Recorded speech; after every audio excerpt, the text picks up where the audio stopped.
I know that some other fandom Lukola people have already jumped on it, but I just figured might as well. We gotta talk. We have got to talk. What is Nicola doing to us, guys? What is she doing to us? Literally, like, I saw a post about it and I was like, wait, what? And I jumped on Instagram and I'm like, stop. And then, so I went back to August 8th. Shondaland posted she posted an article on the Friends to Lovers trope about coworkers. There was some stuff in that article that, she's telling us, exactly, Nash, she's telling us all of these little things she's been dropping. She's letting the fandom know it's all okay. That is what she's doing. You know what she's doing? Like with the Scrabble with the Guinness, that was her letting us know that everything's okay. The drink your milk shirt, those are all Luke coded things. The drink your milk shirt is Luke. The Guinness is Luke. This song is, I mean, I was like, hello, you know, I know that there's some other people who are content creators about this fandom that are live right now, and I really don't want to take away from their live. But if you want to share this, absolutely go ahead. I don't want to take away from other people because they did jump on it before I did, so I don't want to steal any glory or anything. But the song, it's all Luke coded things. Exactly, it's all Easter eggs. She's dropping them for us, letting us know, here, pick these up, put these in your basket, and just know it's all a good Sunday. It's a good Sunday. And even though it's technically Tuesday, but she wants us to, she does things very intentional. I don't care what anyone says. She tries to play it off like she's not, but she is the queen of hidden messages. And she's a private person, but not private enough. She really does want the fandom to know that it's going to be okay, is what she's trying to say. You know she's on these posts. You know she's scrolling. You know even though she's not interacting, you know she's scrolling. You know she's seeing things. She knows that we as a fandom are frustrated as a whole. And she's trying to say, hey guys, it's okay. Things are going to be okay. Look, he and I are talking. We're hanging out together. I'm absolutely certain that it was him in the sunglasses based on what other people have been able to pull from those sunglasses. And you know, and I tried really hard, but I see what people are seeing, and that jawline that they were able to pull, it is. People are saying we're crazy, but she's definitely reassuring us. She's definitely saying, hey, you know, it's going to be okay. Like, she knows what we want, and I have a feeling, and, you know, this is just a personal take. This is not fact, or it could even be fiction, but I really think that she wants the same thing we want. I think she wants to be with him, and I think that she knows that we want them to be together. She knows that they love each other. He knows they love each other, but everything is an uphill climb sometimes. I know there's a multiple lives, and I don't expect a whole lot of traction on mine because some of the more popular ones are definitely live right now. We all are kind of jumping on it, so I probably could have waited, but and I don't want to take any attention away from the others who jumped on it first, but I just they're not all in agreement. What do you mean?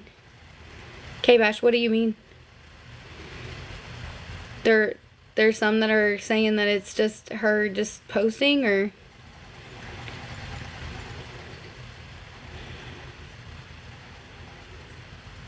I am spiraling too, Tanya. Is it Tanya or Tanya? The fandom isn't a tailspin. She knew exactly what she was doing. She was quiet for a couple days, and she's like, here, let me send them into another tailspin. Because at first there was Scrabble. 2 days later, there's the drink your milk shirt. And now 2 days later, there's the song. It's like, she's doing this intentionally. She's dropping them every 2 days. Have you guys noticed that pattern? Is it just me?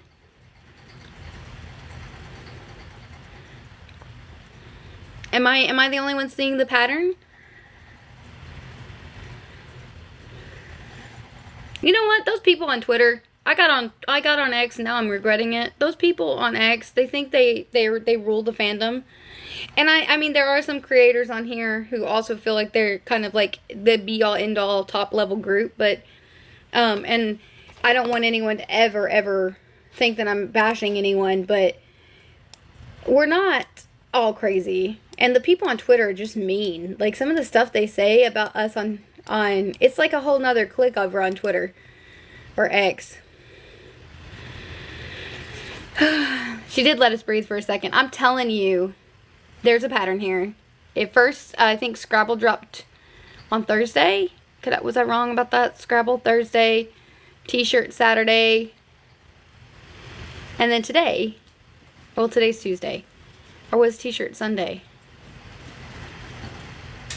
She's doing it like every other day or every 2 days. She's dropping something. Crazy Daisy, I completely agree with you. I do think that they were made for each other. The way she fits into his body like a perfect puzzle piece is like crazy. It's so beautiful to see.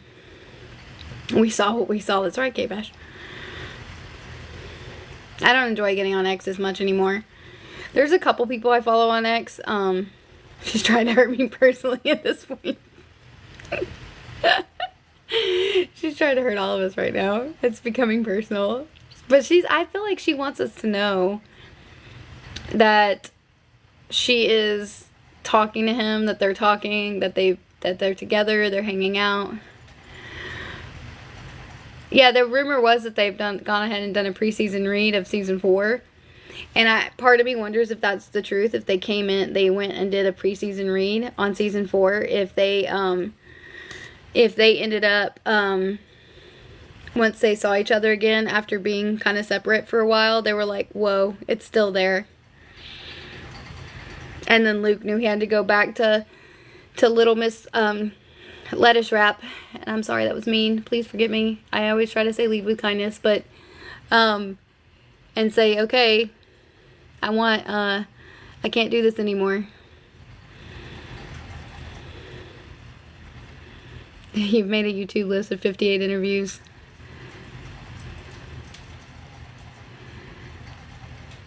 Listen, Colin Bridgie over on X, I think it is, he has made a complete compilation of every interview that Luke and Nicola have done. It's not chronological, but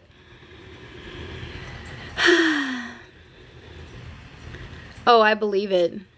You want to know what I think, too, based on some other things people are saying, like, yeah, I only have 36 people in this live. Angela and Caroline have, like, 664. I figured I wouldn't get a whole lot of traction because everybody's going to be on the people who are more knowledgeable than I am. But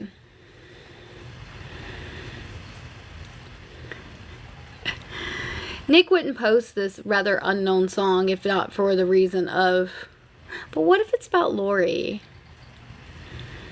Because she dated him briefly before.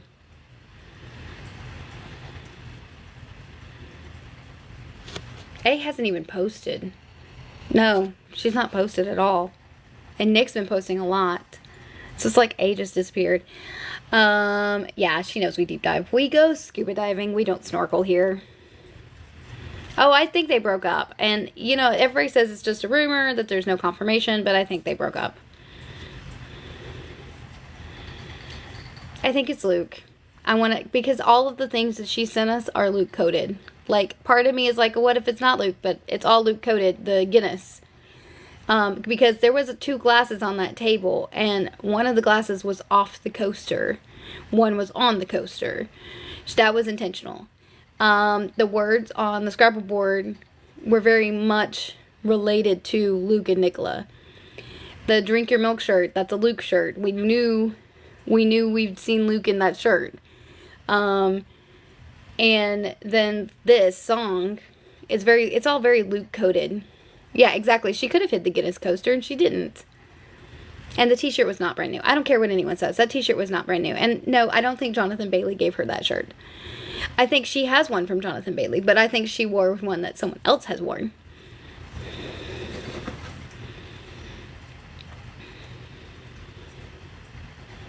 It does take, like, he's not a huge social media person. So he may not even think about the fact he's following Antonia until he gets on social media and she's in his feed. And then he's like, oh, wait, I'm following her. I need to go unfollow her. Like, that would be the clue. Like, for someone who's not actively on and scrolling, and since A isn't posting a lot right now, he's not going to see her stuff in his feed. So it's not going to click automatically, wait, I need to go unfollow her if I'm not dating her anymore. Yeah, I think the whole fandom as a whole doesn't trust A. Okay, here's my take on Luke not liking Nicola's posts. We can't see who likes her stories. Only she can. She probably knows that too, because she's got her comments turned off. And only she can see, like, all the likes and the follows and everything. So, I think maybe he's liking her stories, maybe not her posts. It took him a while to unfollow Jade, though. A does not go more than, like, 3 or 4 days without posting. Well, no, that's not true. On TikTok, she goes months without... She'll go a whole, like, several weeks without posting. Yeah, A not posting right after Nick, that's a sign that it's over, because she doesn't feel in competition with Nick anymore because she's out of the picture.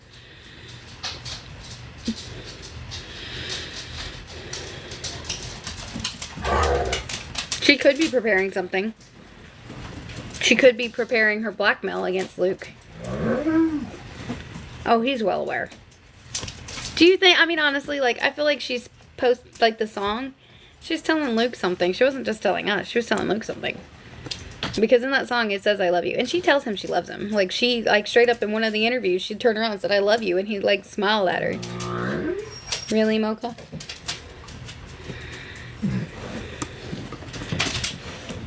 Yes, it did. It started... You're right. You're absolutely right, Nash. No. No. We're not doing this right now, Mocha.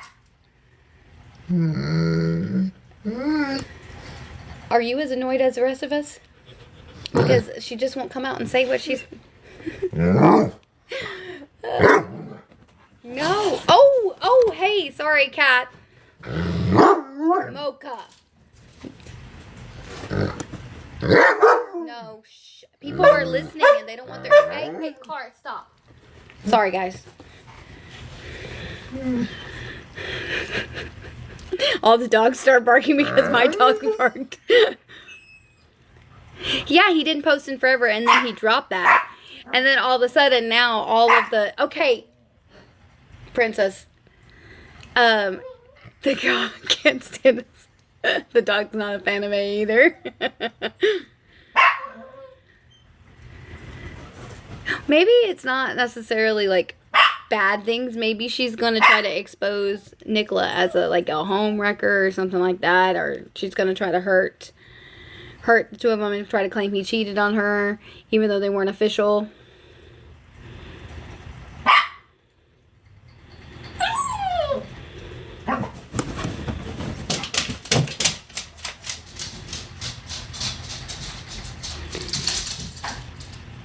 I just feel like, but Nash, you're absolutely right. Luke dropped the bloopers. Then all of a sudden, Nicholas starts posting everything. And I do think, like, Netflix emails them the videos that they're gonna, like, post or share. And gives them the opportunity to, like, show them themselves. The fandom would not believe her. The haters would. The people who hate this fandom would. The people who can't stand Luke would. Because there's people out there who cannot stand Luke. Which breaks my heart because he doesn't deserve it. Yeah. We're talking about her story, Felicia. That we're talking about why A is being super quiet and wondering, Stephanie, we're talking about why A is being super quiet and we're wondering what she might be preparing. And I suggested maybe she's trying to use something as like blackmail or something, or like try to expose Luke and Nick, trying to say like they cheated on her, or, you know, or they cheated or whatever, even though he was never official with her. And he even said in March he was like, you know, not, like he said in March he was single. I know, Felicia. Are we? I mean, we as a fandom are like going nuts because everything she's posted is Luke coded lately, and she's dropping them like every 2 days or so. I feel like it's a build up. Hey, with side noise, you're absolutely right. I do have a noise reduction tool in my photo editing software. Too bad I can't use it in real life. Thank you, Lucas, mommy. I appreciate you sharing the live. The lyrics of the song say everything. It says everything.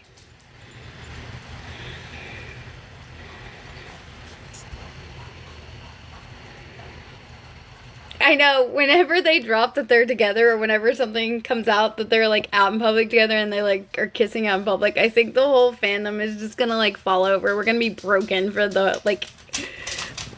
week. It's a song called oh my goodness, Kiss the Telephone. And the lyrics, I'll bring them up and read them out loud. Okay? Because you gotta hear the lyrics. I think I need to update my TikTok, so is it Kiss the Telephone? Is that what it is? Something. Bless the Telephone. Thank you. Because I was like, that's not bringing up that song. Alright, the lyrics are this. It's nice to hear your voice again. I've waited all day long. Even wrote a song for you. It's strange the way you make me feel. With just a word or two, I'd like to do the same for you. It's nice to hear you say hello and how are things with you. I love you. But very soon it's time to go, an office job to do. While I'm here writing songs for you, strange how a phone call can change your day, take you away from the feeling of being alone. Bless the telephone. It's nice the way you say my name, not very fast or slow, just soft and low.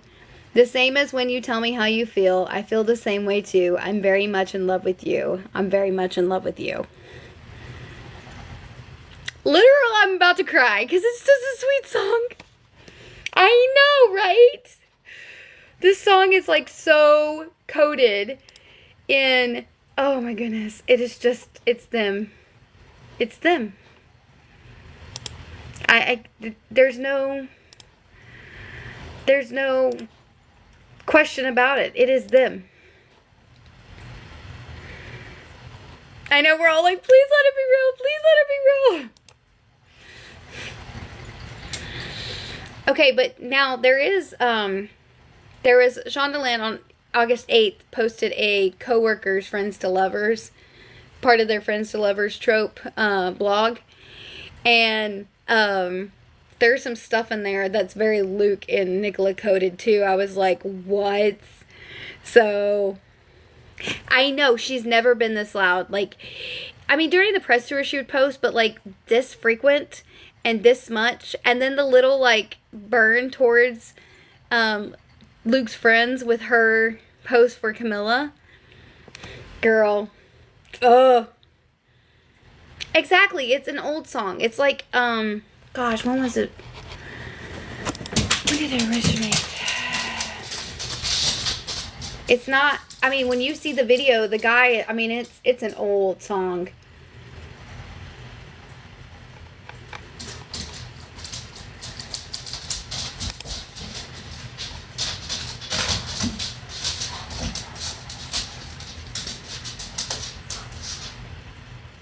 Okay, well, here's the meaning behind the song.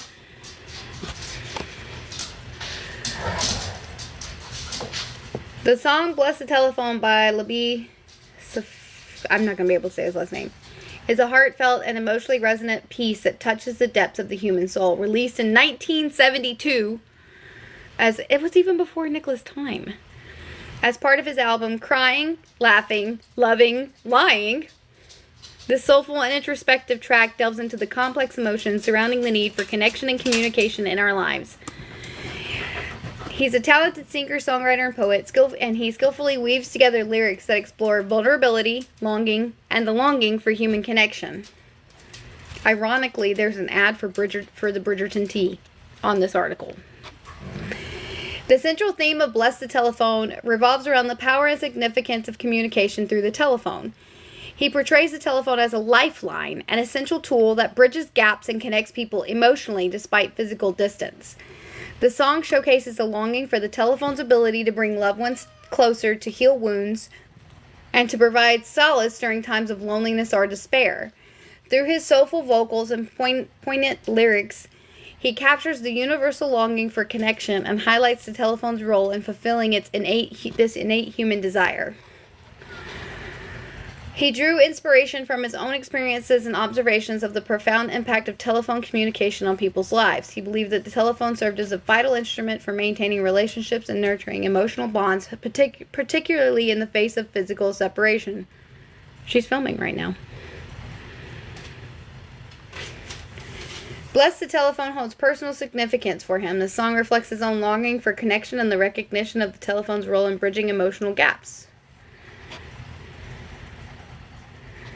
The song evokes a range of emotions, including nostalgia, yearning, and a deep sense of longing for connection.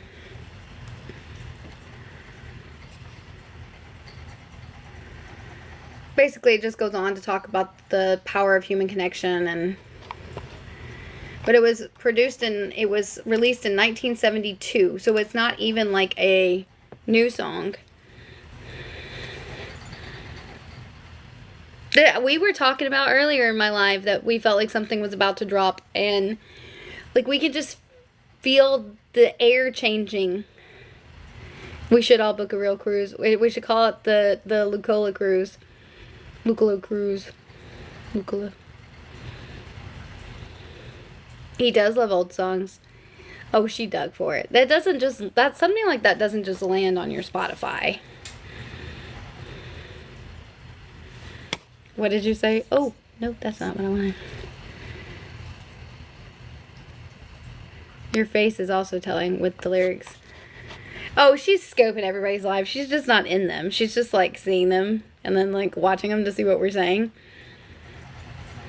Listen, the day she pops into one of my lives and she's like, hey, I'd be like, did my life just change for the better? Whew.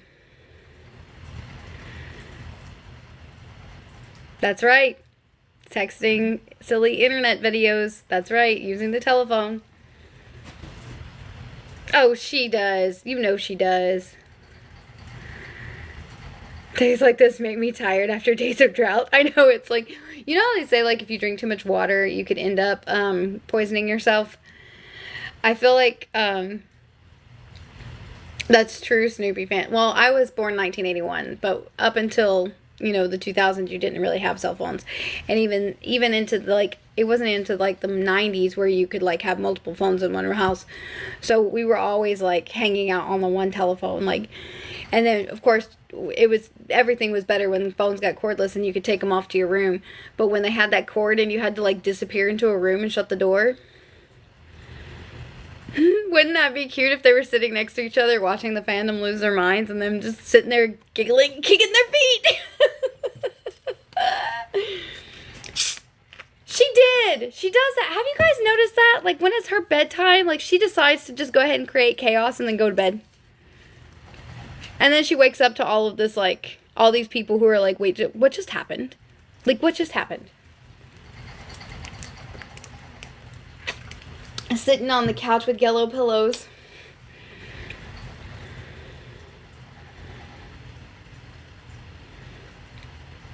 Professionally watching. It does say Auburn. I went there briefly, freshman year. My parents couldn't afford out-of-state tuition, so they actually moved from Connecticut to Tennessee while I was at Auburn. And so I left Auburn, came here, went to UT for a day. Or not a day, a semester. Hated it. Switched to a community college. Then I withdrew from college and got my MRS and MOM degrees. And then I went back to college when my kids were little. And I went online. And I have my degree in hospitality and tourism. But Auburn is my heart. I would have finished at Auburn. I grew up on Auburn. I was born in Alabama, so War Eagle.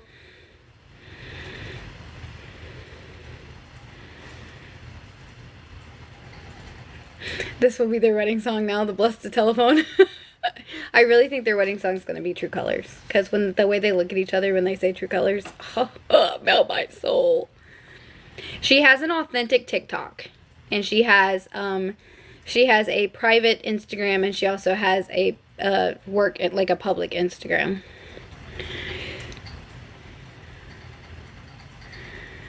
Yeah, I think we're all like biding our time till September. True Colors is 100% Lukola. Like Lukola. I don't know how you guys would say it. Do you say Lukola or Lukola? I feel like it's Lukola because her name is Nicola. Some of y'all are saying things that are having to be hidden. I don't know what you're saying, but I just got the warning that some of these comments have been filtered.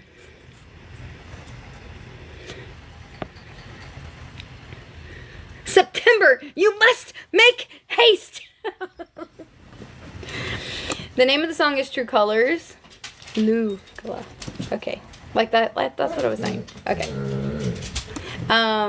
Mirrors by JT. I listened to that. I was like, what? And then when he said 1,000 years, man, this man knows how to like romance. Like, I don't care what anyone says. Everybody thinks he's like going through hot boy summer or whatever. No.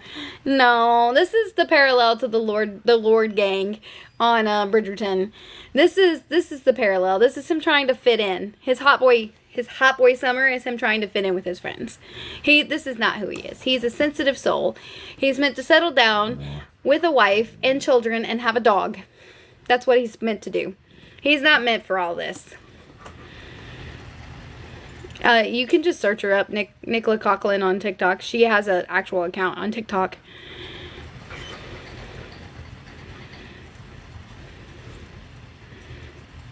His Lost Boy Summer. Forever Young with Peter Pan. Going to Neverland. Italy is his Neverland.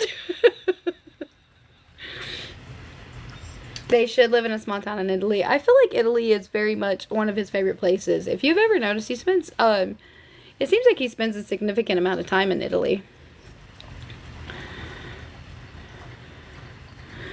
Jess, I just have to say, my middle child loves Gilmore Girls. I don't even watch it, but I could probably quote the show.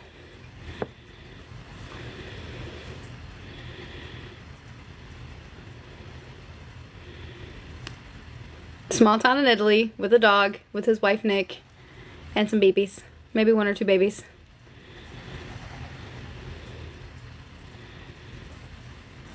Well, Gilmore Girls was based in Connecticut, and I lived there for 8 years, so.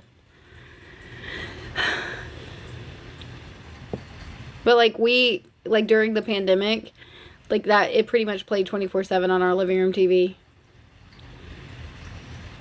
Like, I could literally quote the show without even having watched it. It's crazy.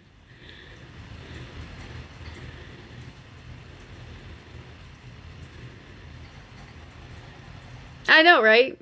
As long as they're married and happy with their dog and their babies, I think we would just all be like, we don't need to see you ever again. We just want to know, like, you just need to pop into the public occasionally so we know that your fairy tale's still going.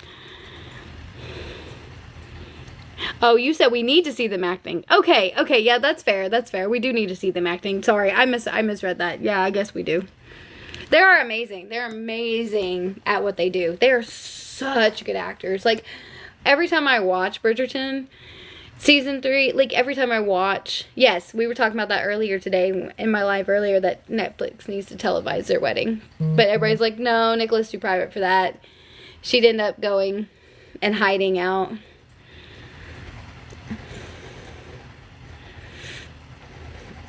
They like elope.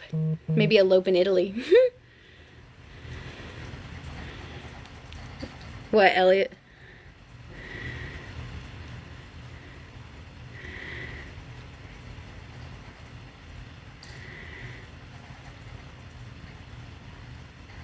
Did she post again?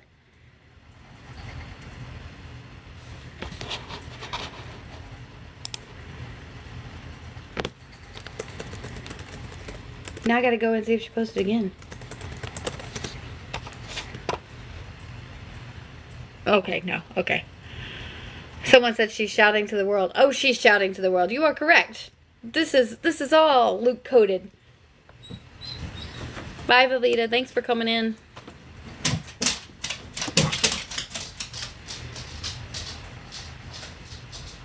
There was rumors about Luke getting engaged, and now what if the rumor is that he and Nicola are getting engaged, and A was seriously the PR girlfriend? Hi, Jade.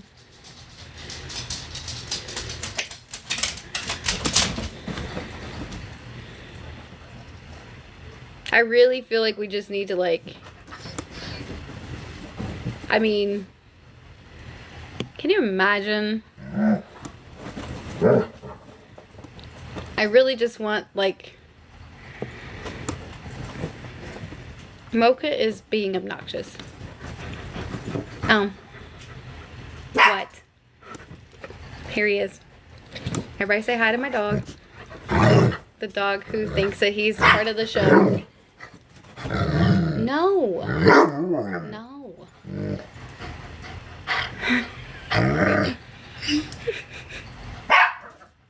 That the dog yipping is the Yorkie my dog just got herself. That's Princess. Nick is getting ready to hard launch Luke for us, and it's the best plot twist. Yes! Let's go with that. Yes! Woo! Yeah, exactly. He never claimed A, so why would he announce a breakup? There's no need to. He never claimed her. She did. She threw a grenade. She's like, here, catch this grenade for me. And now everybody's like, what? She waits till she knows everybody is awake, and then she's off to bed. What time is it in England right now? Someone tell me, because I am not good with that whole time clock thing. It's 1 a.m. in England? Okay, she dropped this at 6, which means she dropped it at midnight. Or like 5:30, so like 11:30. Hard launch on September 11th. It's craziness. Listen, they would probably, for season 4 promo, I have a feeling that they're going to end up being, you know how like the Mondridges, when they did the season 3 promo, how their actors, how they ended up being sat together, and then like Ruth Gemmell was with the guy who plays Lord Anderson, how they were like in a lot of, yeah, I have a feeling that's what it's, yeah. It was after 11. Yeah, so it was like 11:30. Fiona, if you don't go to bed, you're not going to be able to, like, function tomorrow. You're going to be, like, but you're probably going to be on, like, a weird high. You're going to be like, oh, she posted this, and now I can't sleep. She does. She likes to post right when everybody's, like, winding down for the day, because she likes to stir us up. Is it, and this is going to be awful for me to say, I want to know, I need to know, are there other people who find that you're dreaming about them? Like, sometimes I'm literally having legit dreams about these two. Not nightmares, like dreams. Like, they're in my dreams. And I'm like, the obsession is a little bit obsessing. And it's it's craziness. Oh, there's 17 new messages, 18 new messages. I'm missing stuff. Okay. Because, like, I go to bed, and I feel like I'm so restless. And, like, I, like, don't... I'm, like, telling myself, Mary, think of something else so you have a normal sleep. But then I literally will, like, have the most restless sleep sometimes, having these dreams. I don't hate it. But it's, like... But I feel like it's, like, I'm so sucked in. They wouldn't have that, because if they did, Luke Thompson couldn't date Harriet Kane, and Sam Phillips couldn't date oh, what's her name, the other sister, because Luke Thompson was dating Harriet Kane, and then Sam Phillips, who played Lord Devling, he was dating the other sister, Bessie. Yeah, Bessie Carter. It's Bessie Carter, right? Oh, it's about Luke. 100%. It's all Luke coded. I know, Steph. That's what I'm saying. Like, I don't understand what this has done to me. Like, I keep thinking to myself, is this normal to feel this way? But then I find out that, like, there's a million people out there feeling the same exact way. There was rumors that Albion Finch is not coming back. The guy who played Finch. Although I feel like they're losing something with him because his background acting, it was where it needed to be. See, that's what I'm saying. Like, because so many other people feel the same way, that I don't feel like this is out of character or abnormal. I feel like they literally cast a spell on us. Albion was definitely Team Penelope. The way he looked at her, he was like Big Brother coded. It was all the way. It's been life-changing for everybody. For them, for us. He did. His background acting. Finch was like, oh my goodness. He was just... I think some of the most underrated stars on that show were the Featherington sisters and their husbands, because of the stuff they did in the background. I'm just like... It made for the comedy. It really did. There's someone here, it sounds like. The very last segment with the babies, they were, the boy, like, I think it was Albion, he was sleeping on the couch. Like, he was sitting there asleep on the couch. And I was like, anybody notice this dude just napping while sitting up? And then the little hidden joke that that they made about the balloon. Oh, it's enormous and it's ready to take flight. Now that you're feeling better, it's ready to take flight at a moment's notice. Oh.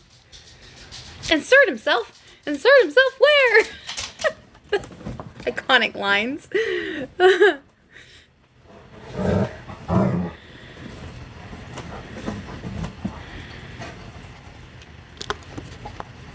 You're probably right, Bex. I would hate to see them go, though. It would just break my heart, because they are such an iconic duo, and they've made up so much of Penelope's story, which I know we're not really in Penelope's story anymore. But oh, Portia. Oh my goodness, Portia. May I show you what they call a lamp? No.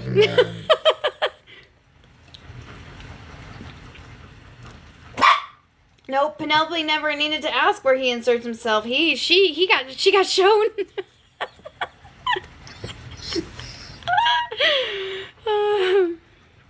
I think you're right, Deb. She's definitely working to give us some peace and happiness and joy.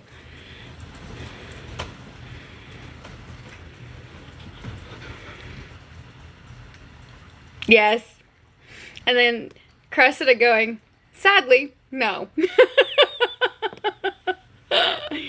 Mr. Dankworth, you are so pretty. I consider my wife a bonbon. Did anyone watch Penelope's face when he said that? Oh my goodness.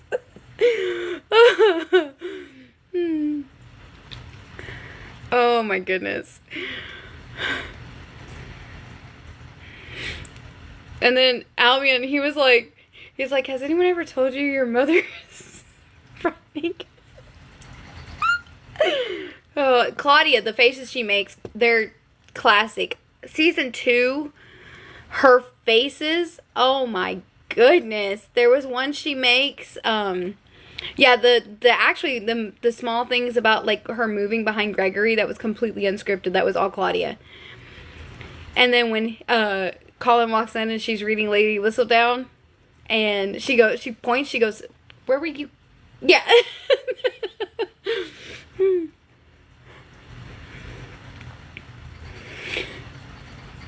Oh my goodness.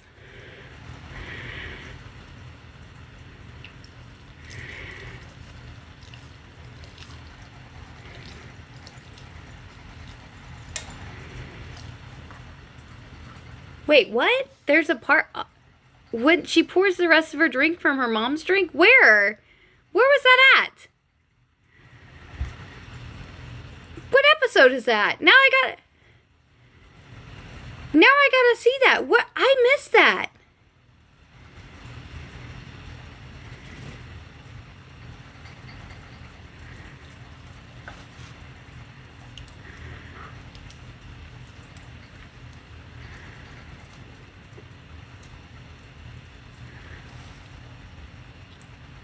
When did she pour her mom's drink? Is that the wedding?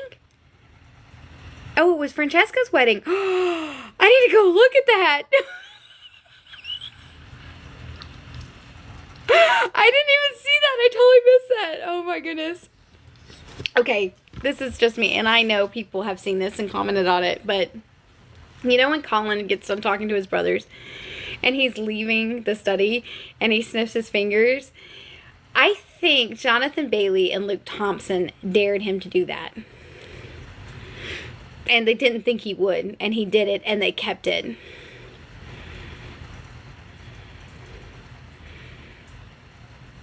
I mean, that was hilarious. It was iconic. Like,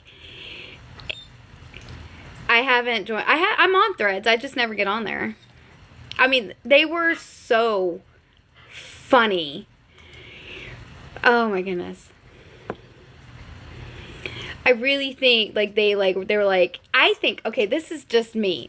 I've been thinking probably too hard about this subject, but so talking about the carriage scene and how unhinged it was and how like they had to basically tell him to like back off a little bit because they still had places to go, and like, you know, Luke talking about how it felt intimate and real, and how like they claimed they didn't hear the director saying stop or whatever. And someone mentioned the way Nicholas' hips lifted up off the seat, okay?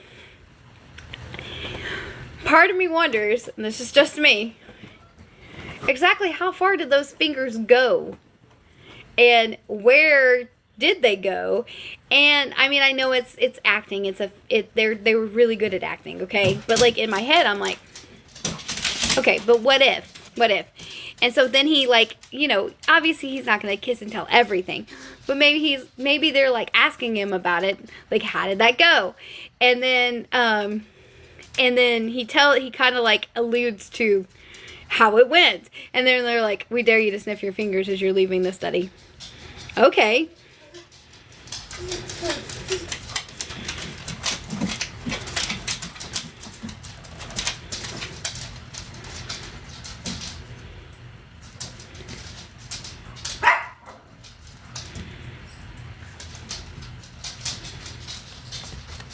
I mean, she wears sweatpants under her dress, yes, but I'm just saying. Like, I know that my theory is a far reach, but it's still, I do think that the boys, Jonathan Bailey and Luke Thompson, dared him to do it, and he did it.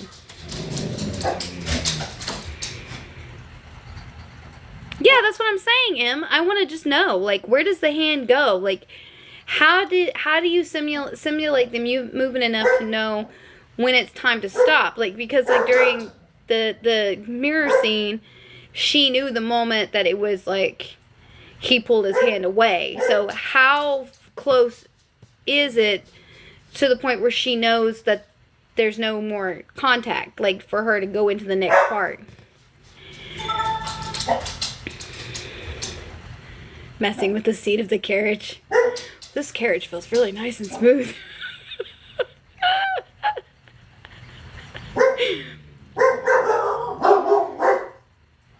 They do communicate with their eyes.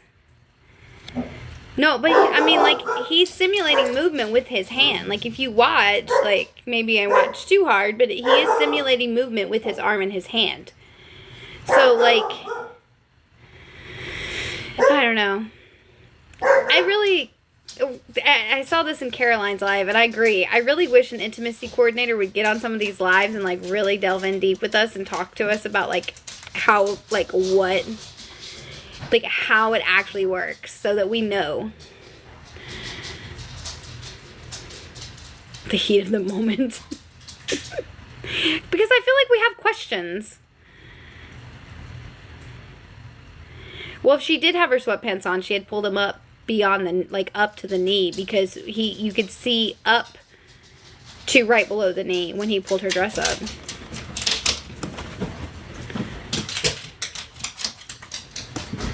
Oh, That's a good thought, Swinky. Rusty tells exactly what wasn't improvised.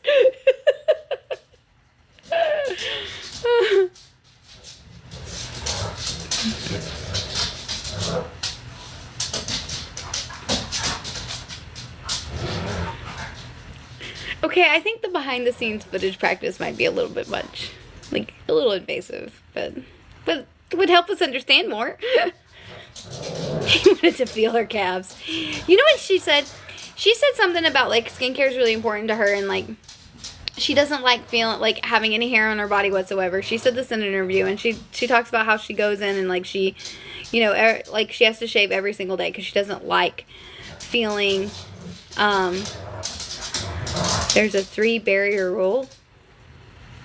But if they only have the intimacy wear, then they have to have something between the two pieces of intimacy wear. Is that what you're saying, Greenbird Brigade? So they have his intimacy wear, her intimacy wear, and then something else between them?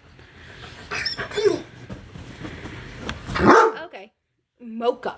That's rude. Okay, stop. You're being too loud.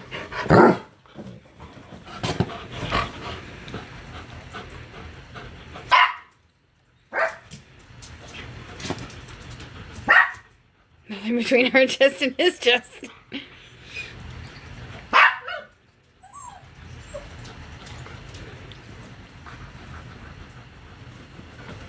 They really do. Like, Mocha can't stand not having the attention on him.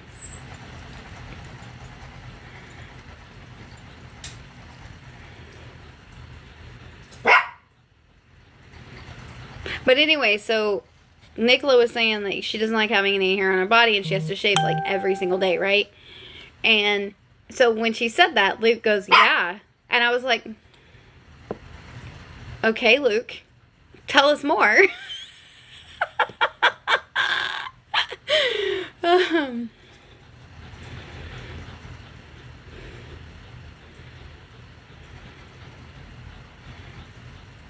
I don't remember which interview it was. I'd have to find it.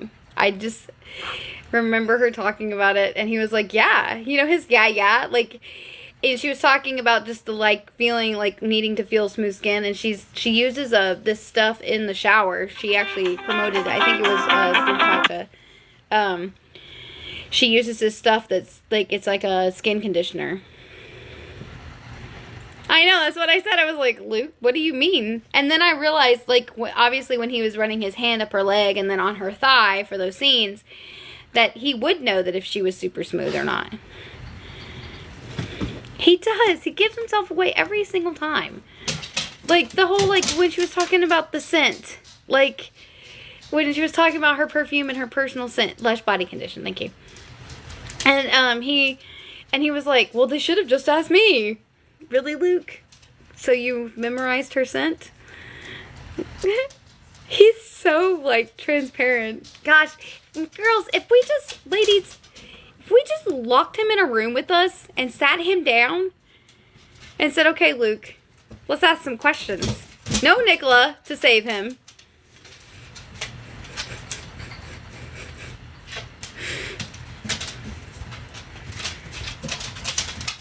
Luke cannot play poker. He would lose so quickly.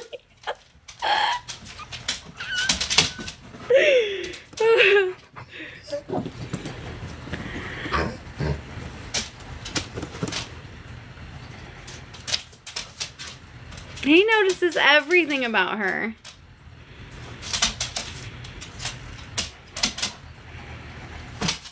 He was talking, though, in that one radio interview where he said that it just depends on the day and what they're doing. Like, sometimes it's boxers, or sometimes it's just a cup. Sometimes it's just a piece of fabric. Sometimes it's a bag. It just depends on the day.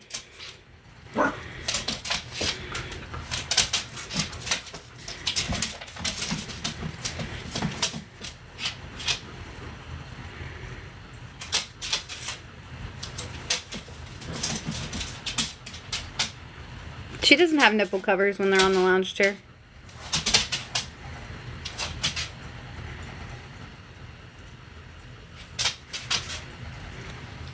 If she does, they're transparent. because you can see your boobs.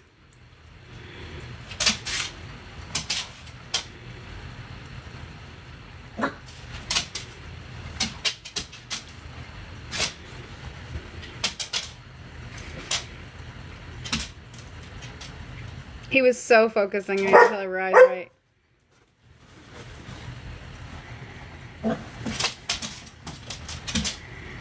Get some vision, bro. You know, it's funny too. That one when he was doing the drawing of her, I think that was definitely one of the moments where I was just like, Luke Newton, you're the cutest soul on the planet, because he turned it around. He goes, "You want to see mine?" And he was so proud of it, and he was hugging it, and it was absolutely adorable. Like, oh, he was so proud of himself. He was so pleased. It was so cute. Okay. So you all are going to take a walk with me because Mocha needs to go out, and he's not going to let me have a peaceful life as long as I am sitting here. So come join me on a walk. Oh yeah, his squeaky laugh. Whenever he's like sitting there, like, you know, whatever, the tea kettle laugh though, we call it the tea kettle laugh in our house, because we had, oh my goodness, sorry guys. Sorry if you guys get motion sickness. If you're on the ship, you can't get motion sickness. Sorry. The tea kettle laugh is, we call it the tea kettle laugh in my house because, I had to have a vocal cord implant,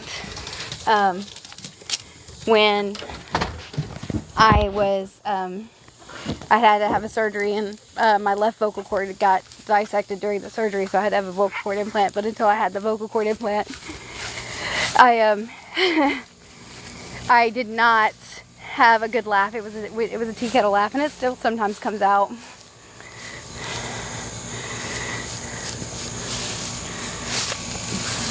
Yeah, that was the lie down was definitely Jack and Rose from the Titanic. No, Mocha, we're not chasing cats today.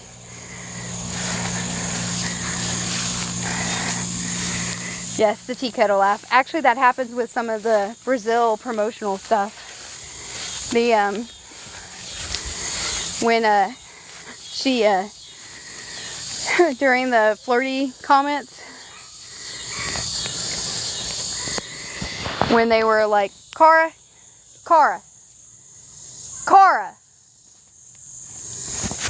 I dumped food out here earlier. One of my dogs was eating it. But yeah, when they were sitting there, when they were laughing at the flirty comments, and one of them busted into that laugh, I call it the tea kettle laugh.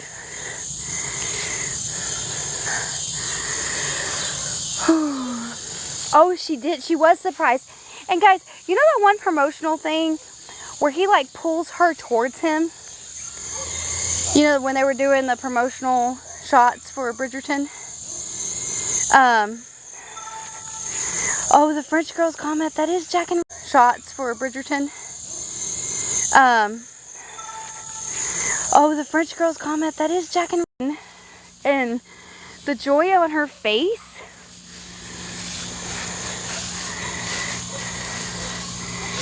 You can see his boots next to him. No one knows why they laugh so hard at the shameless comment in Brazil.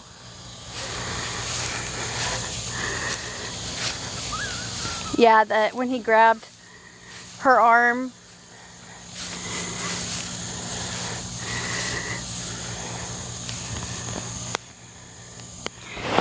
It's lagging. That's because I am not near my Wi-Fi. Hold on. I'm going to take it off.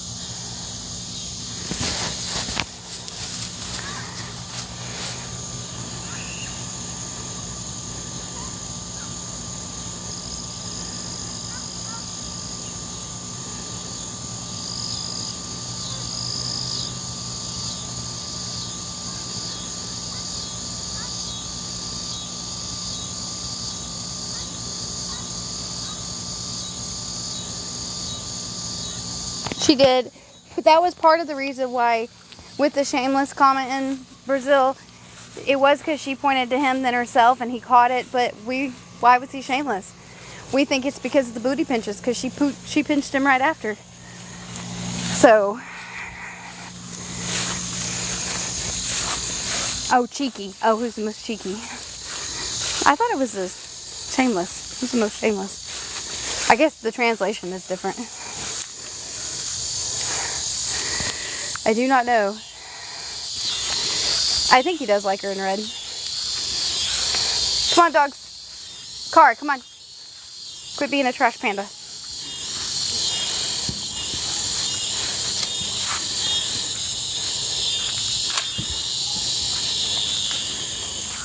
Is it back? Like, is it better?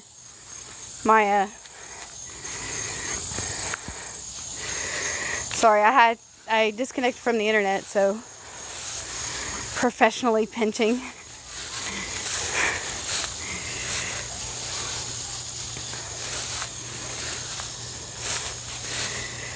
Whew. Oh, yeah, she could pretty much wear anything and he would like it. 100%.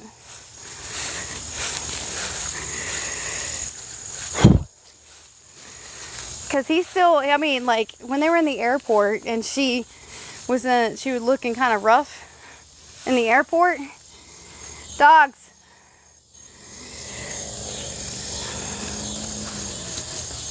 Oh, careful, Cara. She's just a puppy. No, Mocha! Sorry. Come on, dogs. Let's go inside. Cara.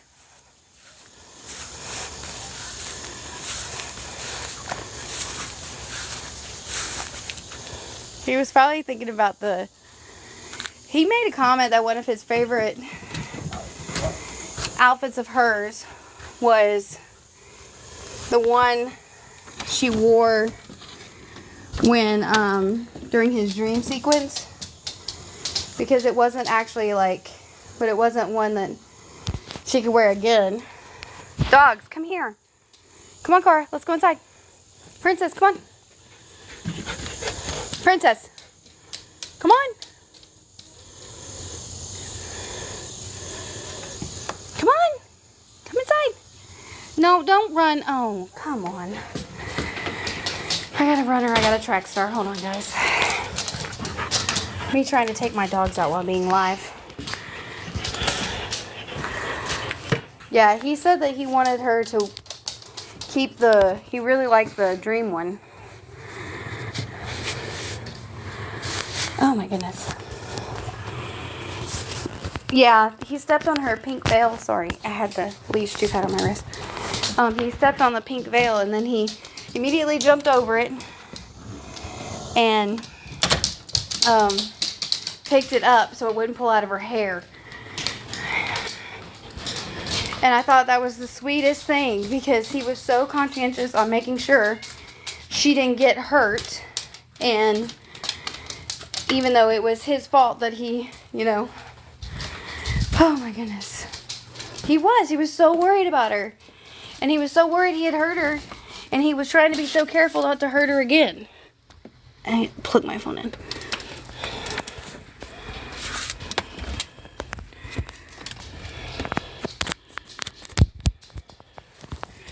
Someone else must have gone live because my entire live just dropped off like bad. Yeah, that's actually one of the things I tell people when I literally lost like half my people. So someone else who is pretty well known in the fandom just may have probably just gone live. It could have also been my spotty reception outside.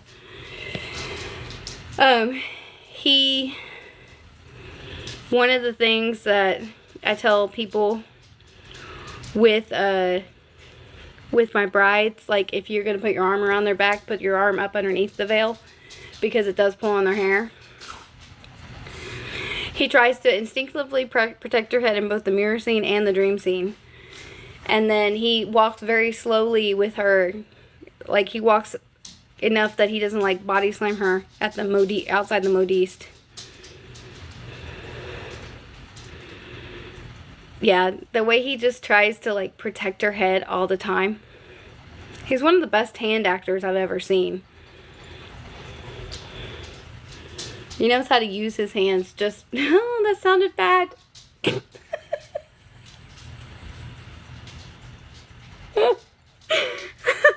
Sorry, guys. He knows how to use his hands just right. Ask Nick, she'd know.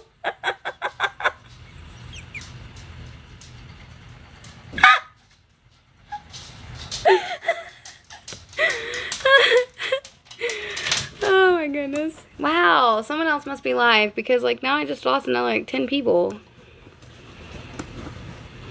It's crazy.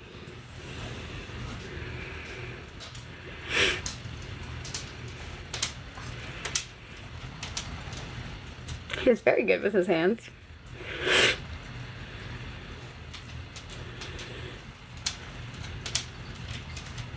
Okay, then it's just me. If there's no one else live, it's just me.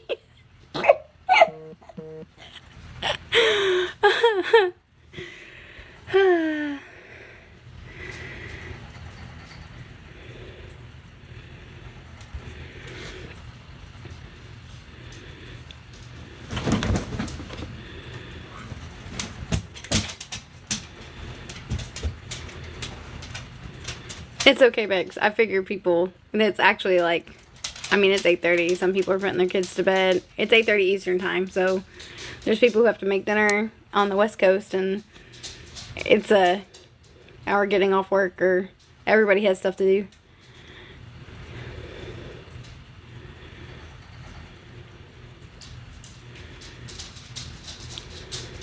You can only multitask so much. It's okay. I can't multitask at all. Like, that's one thing I've learned about myself. If I'm trying to talk about one thing, I can definitely not do another. Thank you, Vicky. Yeah, and then they also made him write with his right hand. Thank you, Crazy Daisy. Thanks for hanging out. Sticking it out with us. See, my problem is I get hyper-focused. Like, Kat, you really should be asleep. Don't you gotta work tomorrow?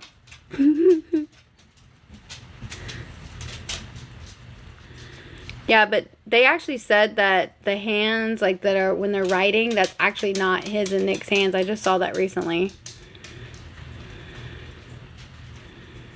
There was, yeah. He goofed and was writing with his left hand.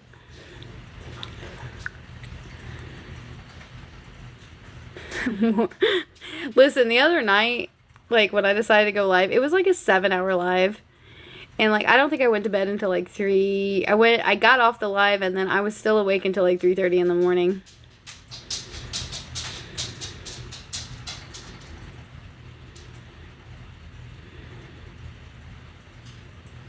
Right? I feel like I never sleep with this whole Lukola thing. It's just so crazy.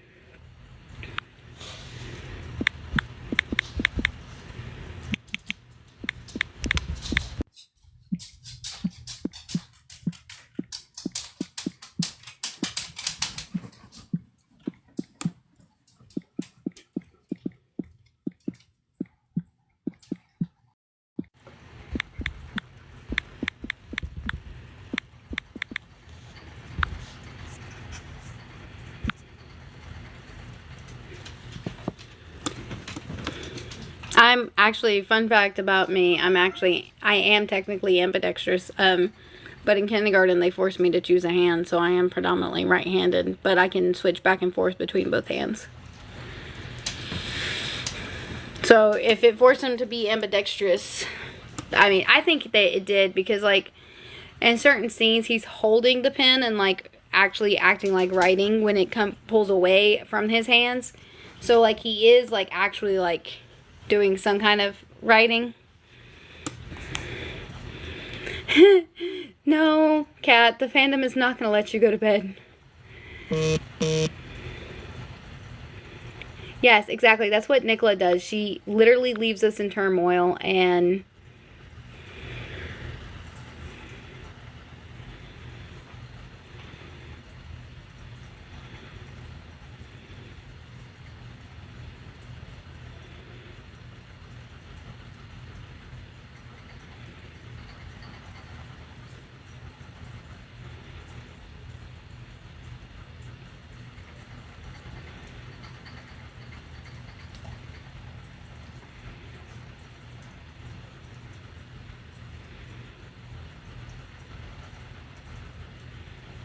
I'm reading your comments, guys. Sorry.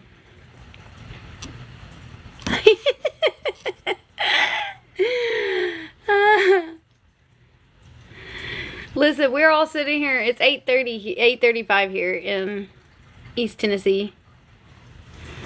So, 64, 65.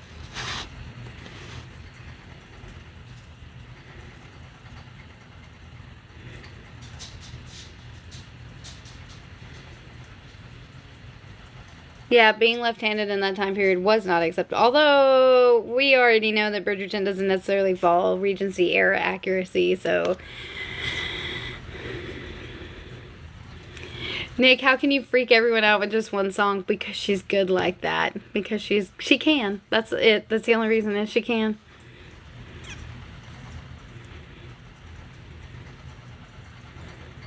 Glitter eyeshadow, that's right.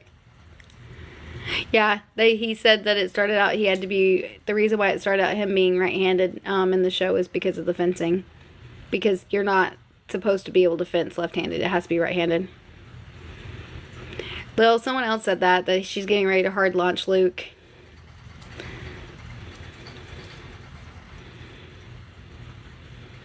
He can't act right anymore.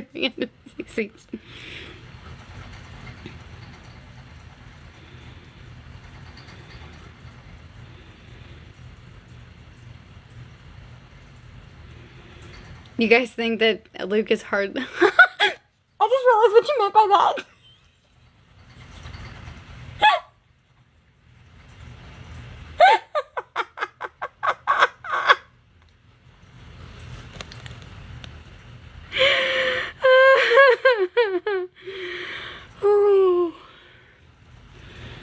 No, in the carriage. Oh yeah, that's right. Carriage uses his right hand, and the settee he uses his left hand. You are correct. He is ambidextrous.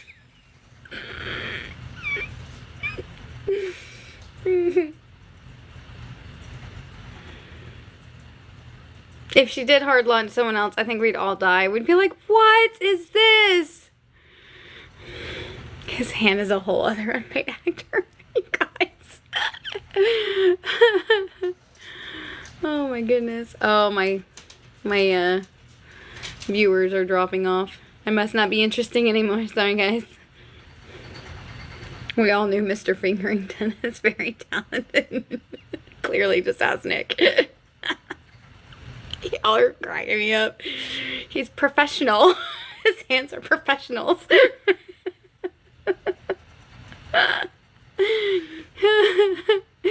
The professional vein, too. That was another professional actor that popped out for us.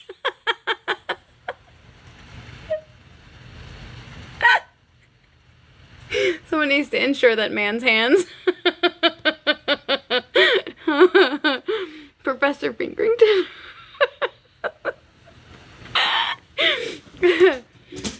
Oh my goodness.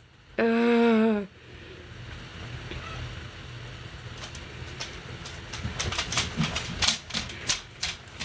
my goodness. His hands are unpaid actor, you guys. His hand had his own intimacy.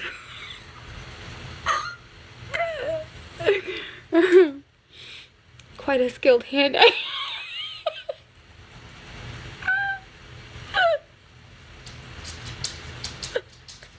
And we all know we stare at his hands. Oh my goodness. Oh.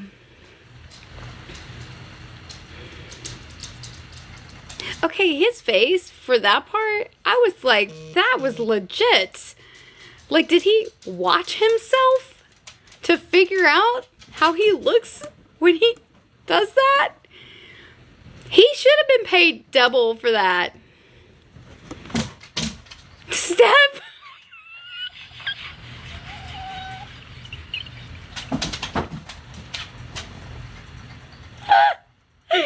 Oh my God.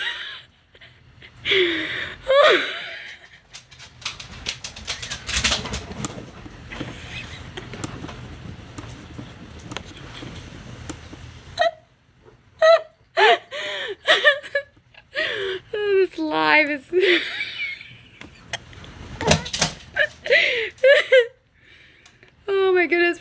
some people in here are still seriously talking about her hard logic someone else or hard logic him. We're all just, the rest of us, we're just gone down it. Oh my goodness. She can. She knows how to moan. This is getting really unhinged. You want to know something though? Okay, so I know not everybody's with me on it because I've heard a lot of people talk about it. But when like she goes in for the first kiss with the mirror scene, the way she's like, ah, like that, I'm just like, why? That's so cheesy. Why? Oh yes, his tongue working around in his mouth. He wanted to work that tongue. Another unpaid actor on set.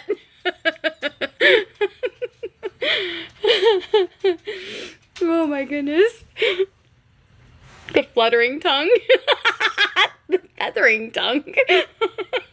Feather.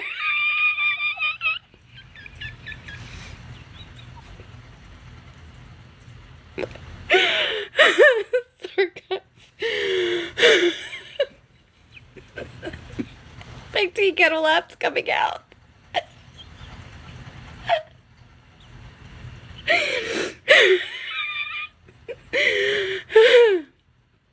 Oh my god.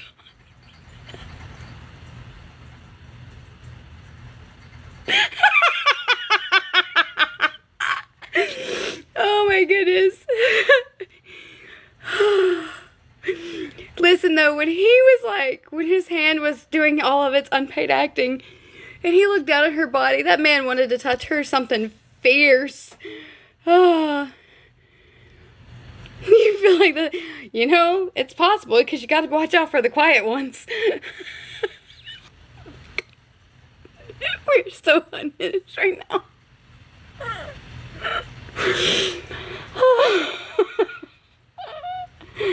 Oh my goodness, this is funny.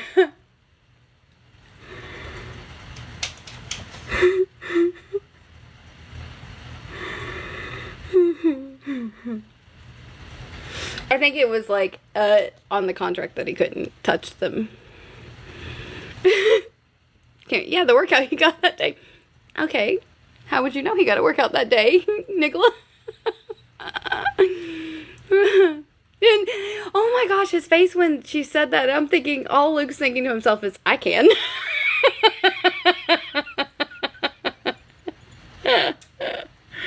Oh, he was staring hard at those. The more the Bridgerton.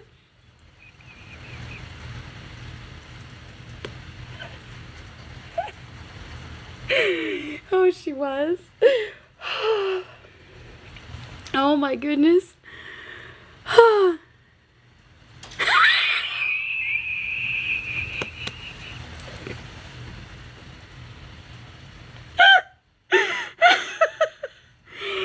Oh my goodness. You know, in the book that she's actually like exposed in the book, but like for the carriage, oh my goodness.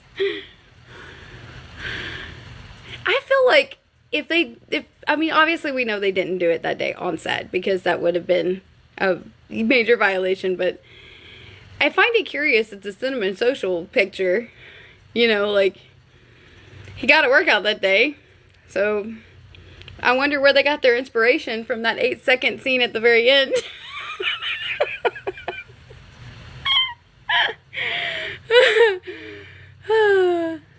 They had to.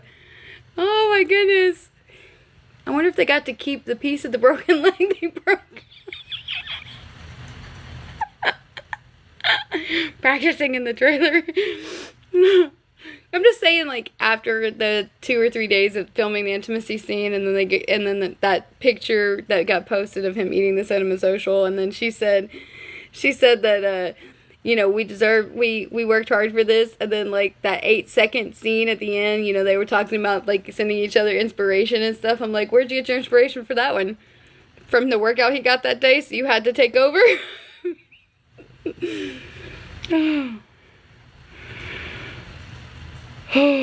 I do want to watch the cutscenes. I wish they really would give us the cutscenes.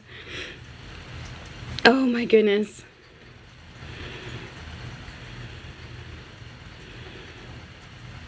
It would be so nice if they would give us like the uncut or the cut stuff. Like, you know how they do on DVDs?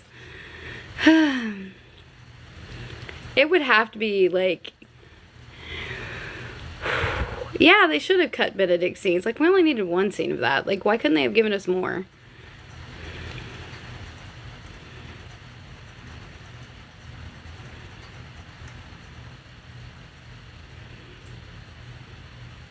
I am too. I'm curious how, like, they're gonna work that.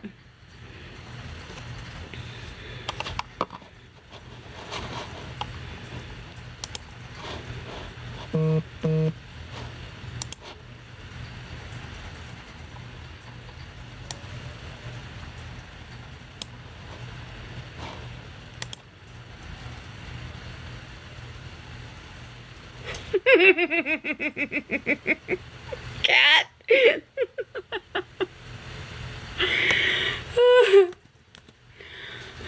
Oh my goodness. He played harder. Oh my goodness. I know, right? Like, can we explain, like how did that...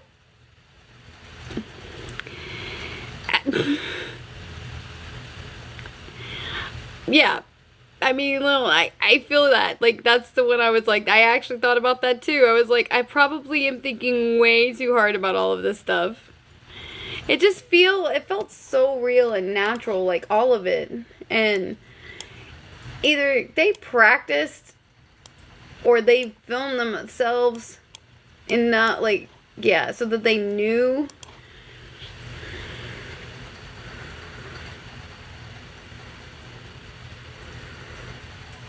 We were robbed, 100%.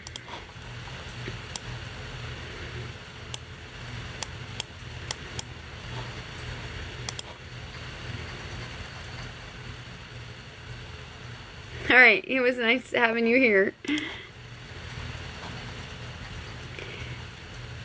What was I saying? Oh, sorry.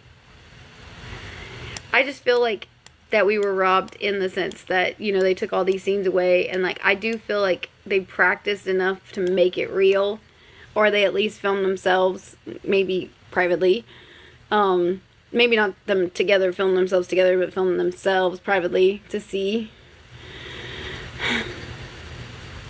Okay, so I need you guys to, when you're doing your rewatch, to watch the Carrie scene, because there is a significant part where Luke's hair is completely messed up, but then it goes straight back to being, like, perfect in a minute.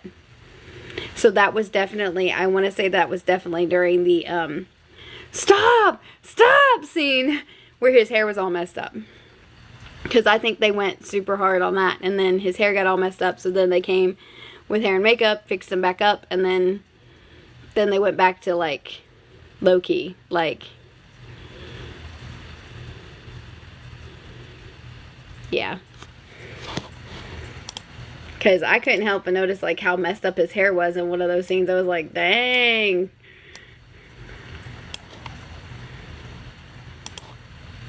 It's in the carriage part, Felicia.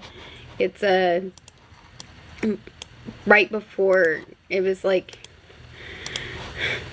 it was after his hand made way. After that unpaid actor decided to try to get some payment. Yes, that's exactly when it is. It's during the lip bite. Yes. When you're grabbing the man's hair, you were definitely getting excited. Oh, Kim, you just now listened to it? Yeah. That song hits hard. She knows what she's doing. Lukola is crazy for doing this to us, because we all know she's asleep peacefully in her bed while the rest of us are like, I'm not going to sleep tonight.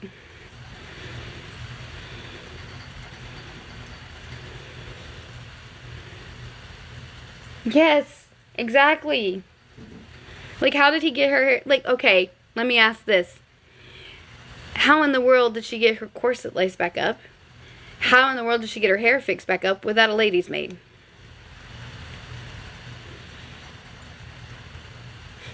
Ratchet, he looked like having his hair pulled. Did he say that in any interviews?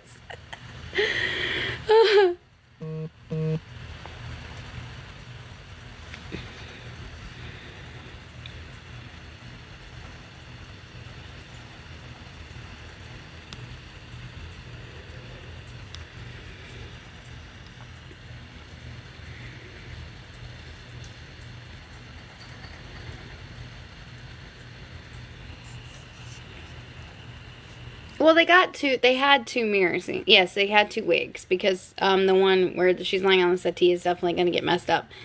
But I'm talking about when they get back in the carriage, right?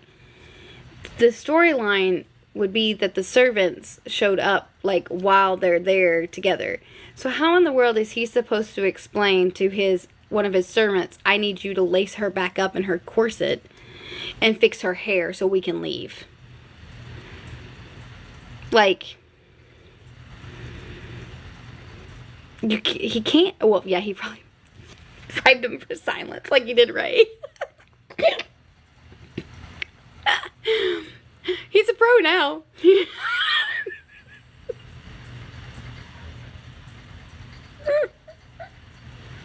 is a pro. He could have done it himself. Oh my goodness.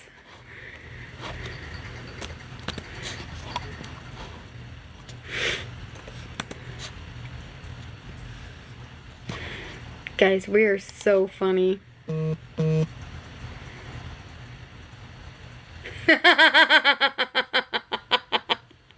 shoving him in his pocket.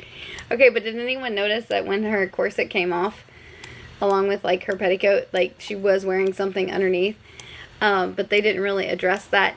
I think that was a way for her to preserve some modesty while she walked to the settee.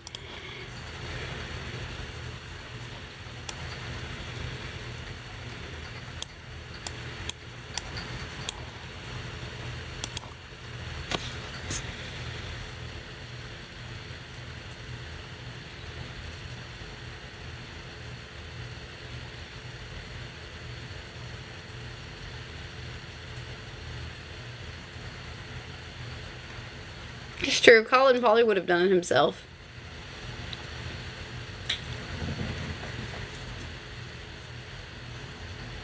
Yes, that was Luke. When he pulled the blanket up, that was Luke. And if you watch, his arm is very strategic in how he places his arms during those scenes. Like, for the parts where they have to pull back a little bit, he's very strategic in how he places his arms. But that was all Luke.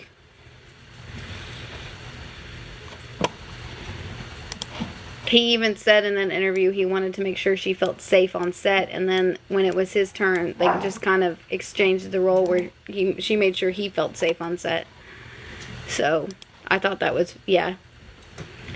And I mean, honestly, if the guy, like, loves her as much as he does, I would think that it would be important to him to preserve her modesty for her as her man, you know? He was very conscientious about preserving her modesty for her, and I think it also was, in a way, that professional jealousy. You know, he doesn't want everybody to see her body, and he wanted to protect her enough that she felt like she wasn't being completely exposed. And that's why I don't understand how people can get mad at him, because of how genuine of a move that is for my guy. Like, he wants to make sure she doesn't feel exposed. Yeah, we were talking about the cinnamon social, like him all snuggled up in his, exposed only to him. That's right. Only I can see these things, not the whole world.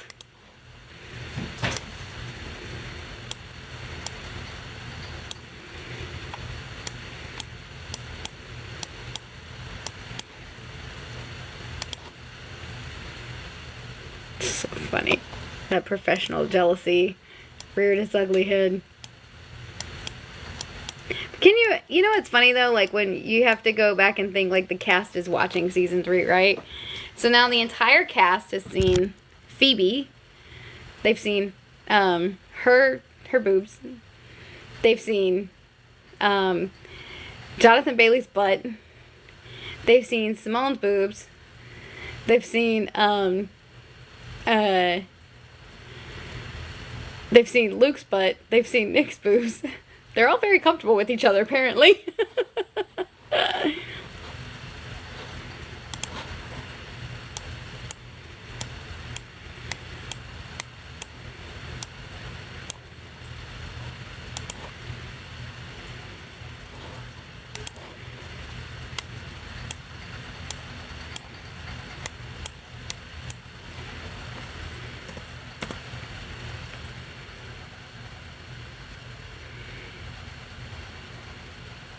I really wish they could figure out the way to time it better during seasons, because I think it all leaves us feeling edgy while we're waiting for the next one to come out.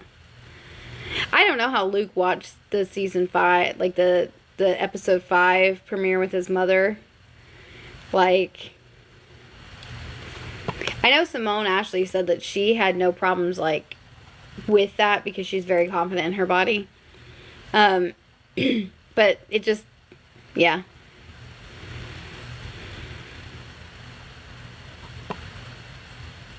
That's right, they're going to have 3 kids by the time we see Eloise's season.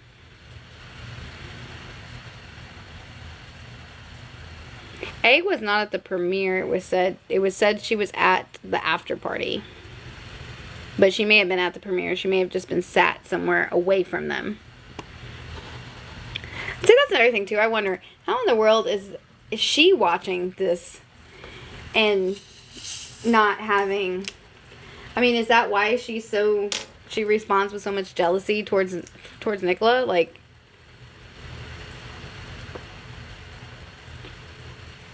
because she knows Lukola has seen him completely exposed like that?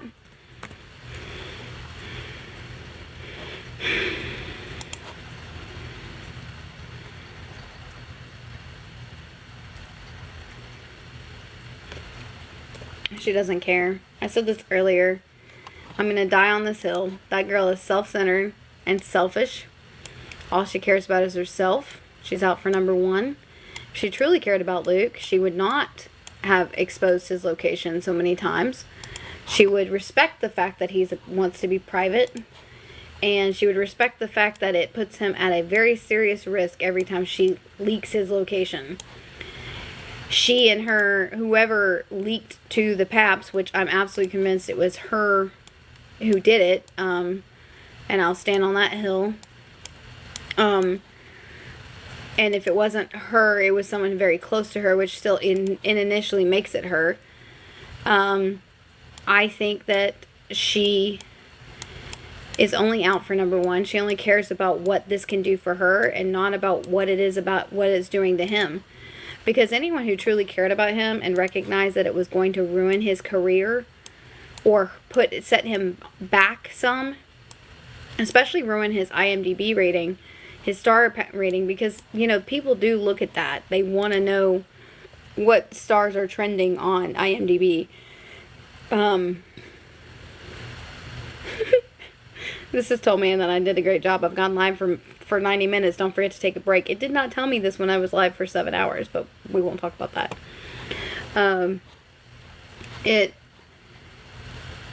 I feel like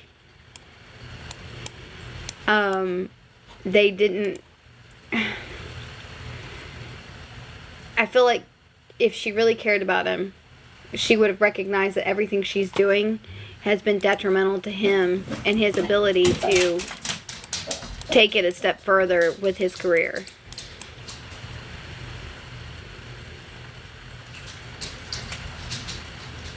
Yes. And well, it was at his hotel. It wasn't at the premiere party. She smiled at the camera. She knew it was there. No, Lucky. I think whatever happens from here on out is going to put Luke back on the right trajectory, as long as he has indeed split away from this person. I think that he has the opportunity to recover himself now as an actor, and he has a chance to recover his career, because he recognizes, you know, I think maybe even Nick let him know, hey, this person is not out for you. They're out for number 1, and they don't care about you. So, oh, she was way too nonchalant with the paparazzi. Way too nonchalant. It was too easy for her to just smile. And then they said that, you know, eyewitness account says she ran up and grabbed his hand. Well, he didn't hold her hand. She held his.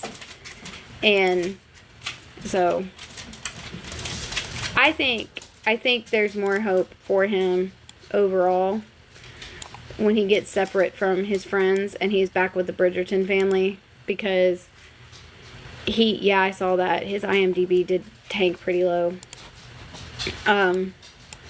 Because once he's back with them, you know, he's going to have the bros, you know, sitting there, you know, having heart-to-hearts with him. And that's why, yeah.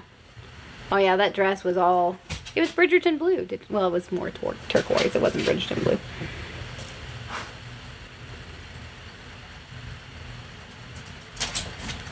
I don't trust Rory. I've said this before. I do not trust him. There's something about him I do not like. Something sits off with me about him. He makes me feel very uncomfortable. The fact that he always seems to notice when A is filming him makes me feel uncomfortable. And every time he notices a camera on him, he seems to thrive on it.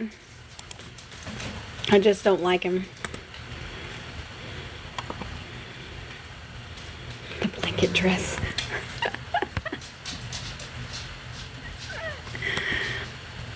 And I'm not one of those people where, like I believe that these people are human beings. Like, the world, you know, God said the world needed them too. And we're not of any, I mean, we make our own mistakes. We do things we shouldn't do. Like, we need to remember that too. But, and you know, we deserve grace, so they do too. But at the same time, when it's a common behavior and it's not changing, at what point do you finally say enough is enough? Blue dress, yellow shirt. Interesting.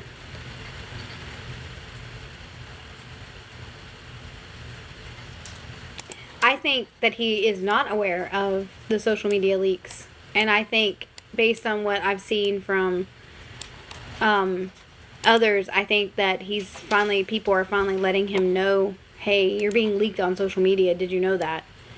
Or, like, maybe someone was like, hey, I see you're in Sorrento right now.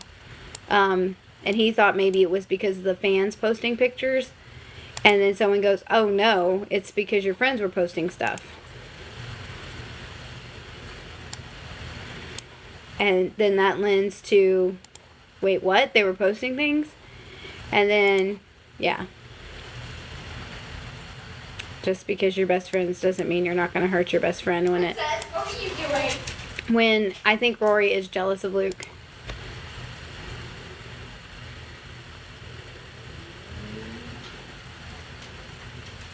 I think Luke cares. I think Luke just doesn't know how to stand his ground and stand up for himself. Because he is a gentlemanly, kind person. He doesn't know how to.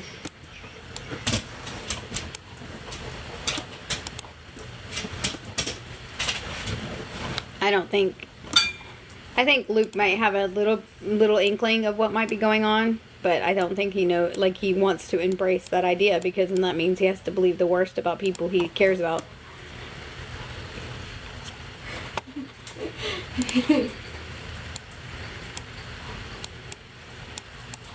I agree with my mother. Oh, go on. You can't be on lives. I will, because you're a minor. I'll get restricted.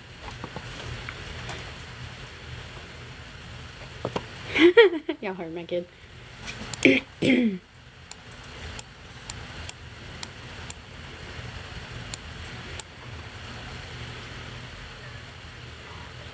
That's true.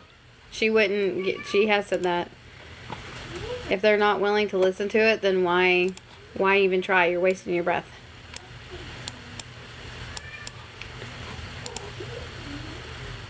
She does what she can for damage control.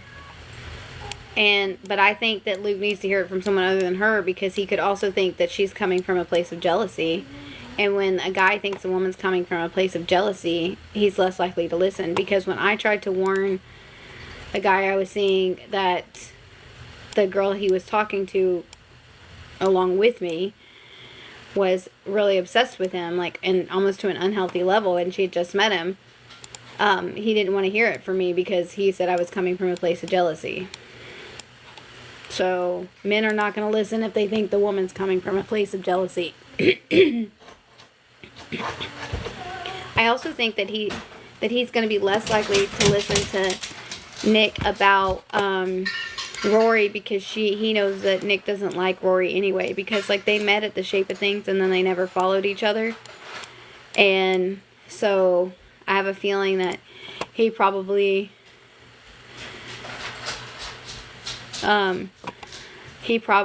would think that perhaps that she's just saying that stuff about Rory because she doesn't like him.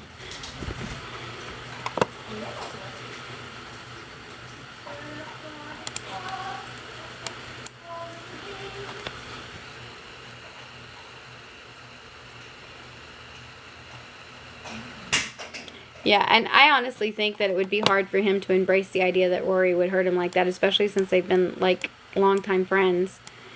You know, I think it would be hard for him to say, okay, how could this person who I'm supposed to be able to trust, why would he do that to me?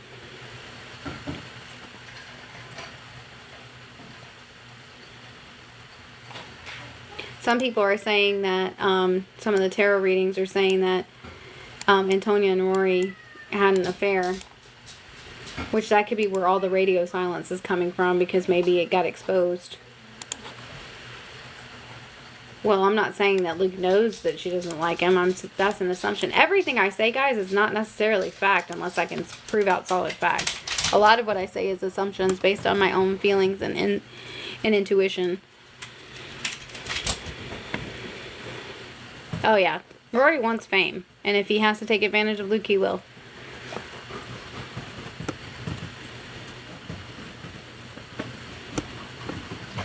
Charmaine and Tom, I think, are, like, I've gotten some feedback on them, and, like, a lot of people feel that they're some of the most balanced ones out there, and looking at their social media, I feel like that is true.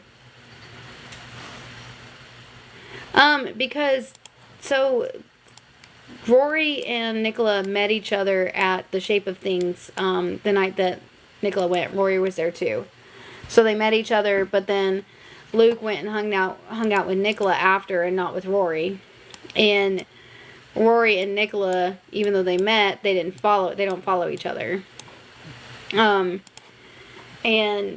I'm pretty sure Nicola doesn't follow Sienna either. So she knows Rory, but she doesn't follow him. She's met Rory, but she doesn't follow him. And he's met her and doesn't follow her.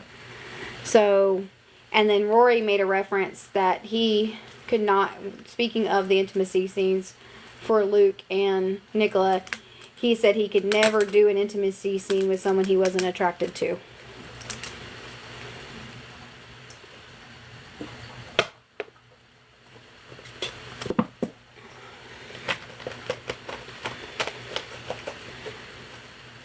My thoughts on Sienna? I think that Sienna's just another person feeding off of the situation. I think Sienna loves Rory, and she's friends with Antonia, and if Rory and Antonia did have the affair like they are saying, then poor Sienna is also collateral damage.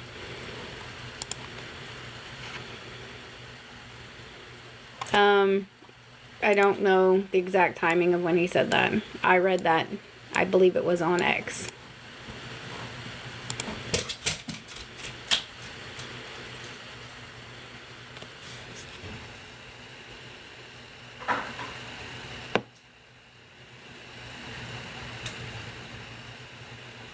Yeah, I think, like, at the Shape of Things, when Luke went out with Nick and not Rory, I think maybe Rory had other plans, like maybe he wanted to go out drinking, and then, but, you know, Luke had just done the show, and he probably wasn't feeling like drinking, so he probably, you know, Rory probably got his feelings hurt because Luke decided to go with one best friend instead of him, to just go and, you know, get something to eat and have, like, a low-key evening. So I'm sure Rory was hurt.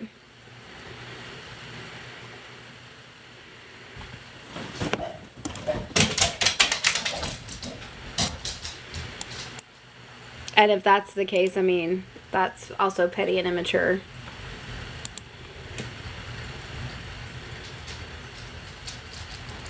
The friend group has been very quiet, so either they're all traveling, and Luke has put his foot down that if they continue to expose his location, he will no longer spend time with them, or there's stuff has hit the fan, and that's why Nicola is in such a positive spot, because, you know, Luke has finally woke up and smelled the coffee. And I mean, those are my two theories. My two theories is that the everything has hit the fan, and the friend group is going through chaos right now. So they're all very quiet because they're sorting through the chaos. And Luke is back, you know, in touch with Nicola. And that's why Nicola is on a high right now. And the other theory is that they're all traveling, and Luke has put his foot down and said straight up, you can't be on my live because you're a minor. Put it right there. Okay, there's leftovers in the fridge. I made burgers and fries tonight. You're welcome. And I'm sorry I couldn't send you the money, but groceries were really expensive. No, it's okay. I understand. It's literally just going to be for ice cream and for food.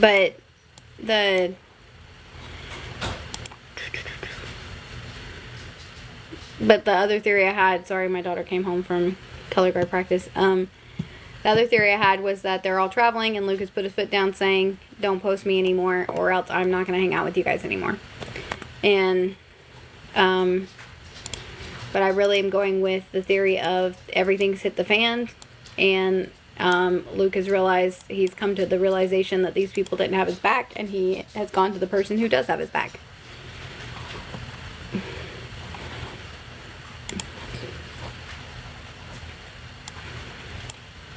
The evidence is very strong. Coming from Nick, it is very strong. So I'm leaning in on that theory. Hey, Carla. We have decided it's very Luke-coded.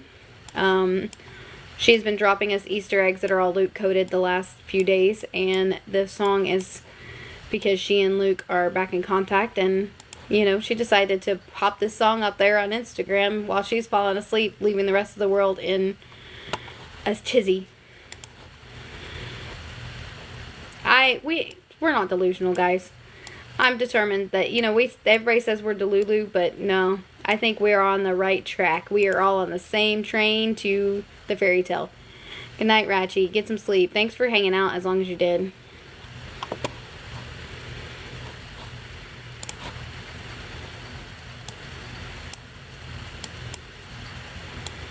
And we're all, he's coming home. That's right. I'm coming home. I'm coming home. Tell the world I'm coming home. That's literally what's going on there. You know, he's coming home.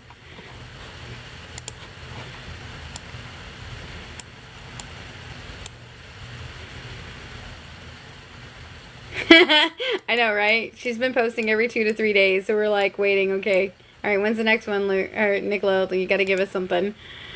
He went home to his wifey, Colin, my wife Bridgerton, Luke, my wife Newton. Nick is telling the world he's coming home. That's exactly what she's doing. That's exactly what I feel like she's doing. She's telling the world he's coming home and that none of us have to worry anymore. Oh, thank you, Crazy Daisy. I try to be positive. I always tell people I could either laugh or I could cry. I'd prefer to laugh. It's called Bless the Telephone. It is, let's see if I still have it pulled up. I do not. It's by a really hard name to pronounce, but it's Bless the Telephone.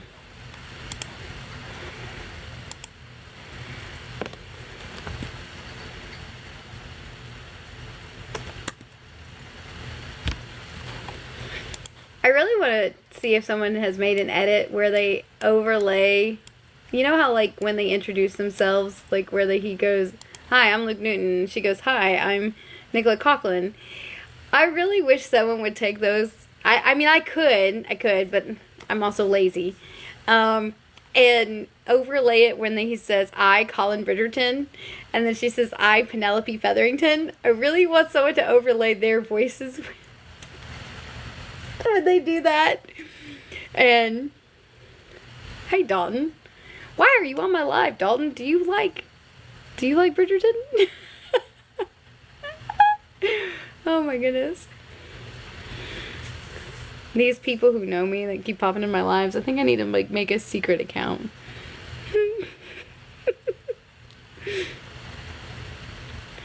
See, that's what I'm feeling like, Natalia. Is it Natalia or Nat? Is that how you say it? Is it Natalia? I feel the same way. Like, I feel like I'm afraid to get too excited and too energized about this. Tiffany, I like that theory. I really do. Where he, kind of like a Pretty Woman moment. Or like, you know, when, okay, the boxer theory, I think someone said something about, I had one of my friends in a private message say maybe those were boxers she got from him when they were in Brazil and she never gave them back. And, I mean, yeah. Wouldn't that be beautiful, though, if he showed up and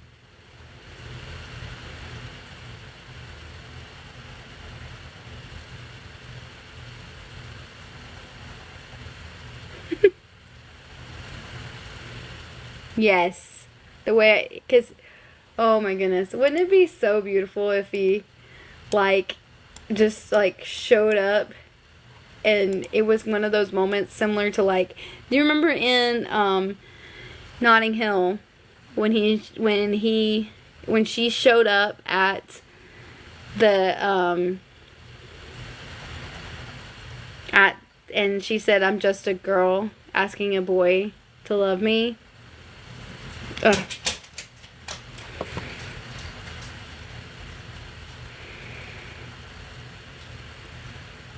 I bet he pulled a rom-com thing. I bet it was something they discussed. Wait, is the one that the show she loves so much, it's called New Girl, right? Because I haven't ever watched it. So it's called New Girl, right?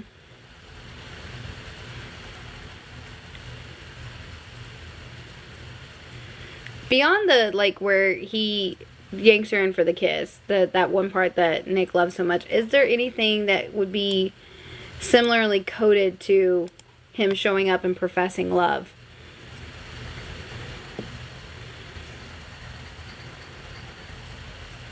I love that.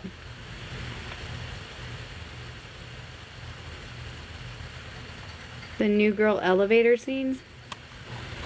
I will watch it.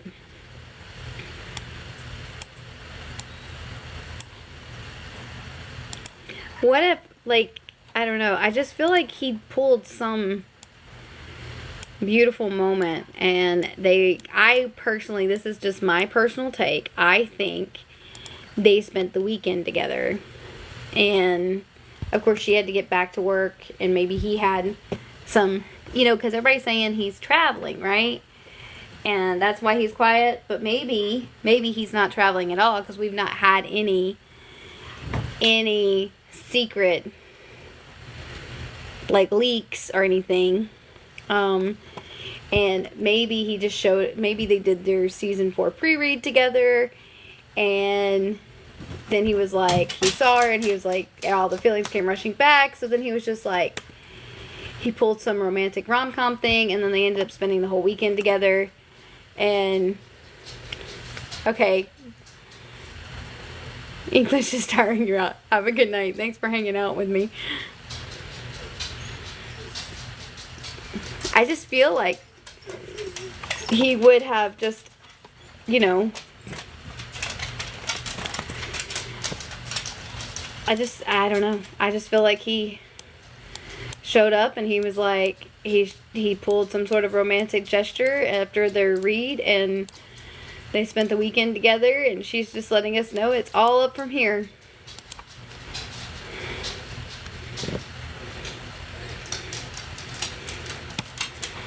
And Nicola's she's on cloud 9 right now, because it's exactly what her little jaded heart needed to soften up a little bit more. Because she even said in some interviews that she was a little bit jaded, and he knew that because of their interviews. So he pulled something to give her something beautiful, because she even said that this season made her believe in love a little bit more, and I think maybe he recognized that in her, and he knew that if he was going to get her back on his good side, if he was going to get her back, whatever he did had to be big and bold and beautiful. And so I think that he did something rom-com worthy, and they spent the weekend together. Of course, she's back to her normal life, but because she's back to filming, and he's doing whatever he needed to be doing, I'm sure they talked on the telephone today, and that's why she loved the telephone song, because they were on the phone, and they got a chance to they just talked for hours on the phone after she was done, and it was her goodnight phone call. That's right, because she did say something about him chasing the carriage and how it was so romantic. And maybe when she was leaving the read, maybe he chased down her car.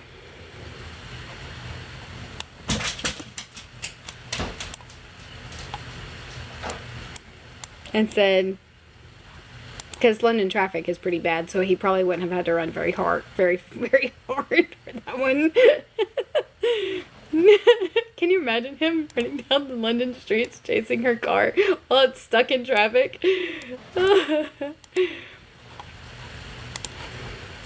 Maybe he chased down her car and threw open the door and said, "Let me in." And then she just sat back and was like, "Whatever." But wouldn't that be so perfect? Him running down the London streets, chasing down her car that really wasn't traveling that fast to begin with because of London traffic, but, him yanking open the door and then yeah. Well, Crazy Daisy, if you're getting a migraine, you definitely need to take a rest.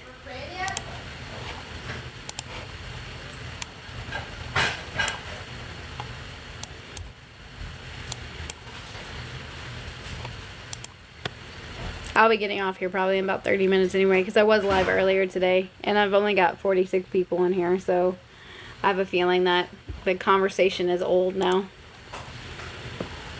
I can't stop thinking about you, dreaming about you. But I prefer my dreams because that's where I find you. Oh my goodness, I'm so ready. I don't know if she'll post tomorrow. She's been posting like every 2 to 3 days. It has not been a consistent daily post. She's been staggering her posts. So she's feeding us, but she's feeding us slowly. She's playing choo-choo train with us to try to get us to take it all in without choking us. The worst part is that she's just laying in her bed, sound asleep right now. All the rest of us are wide awake in the world, wondering what's going on.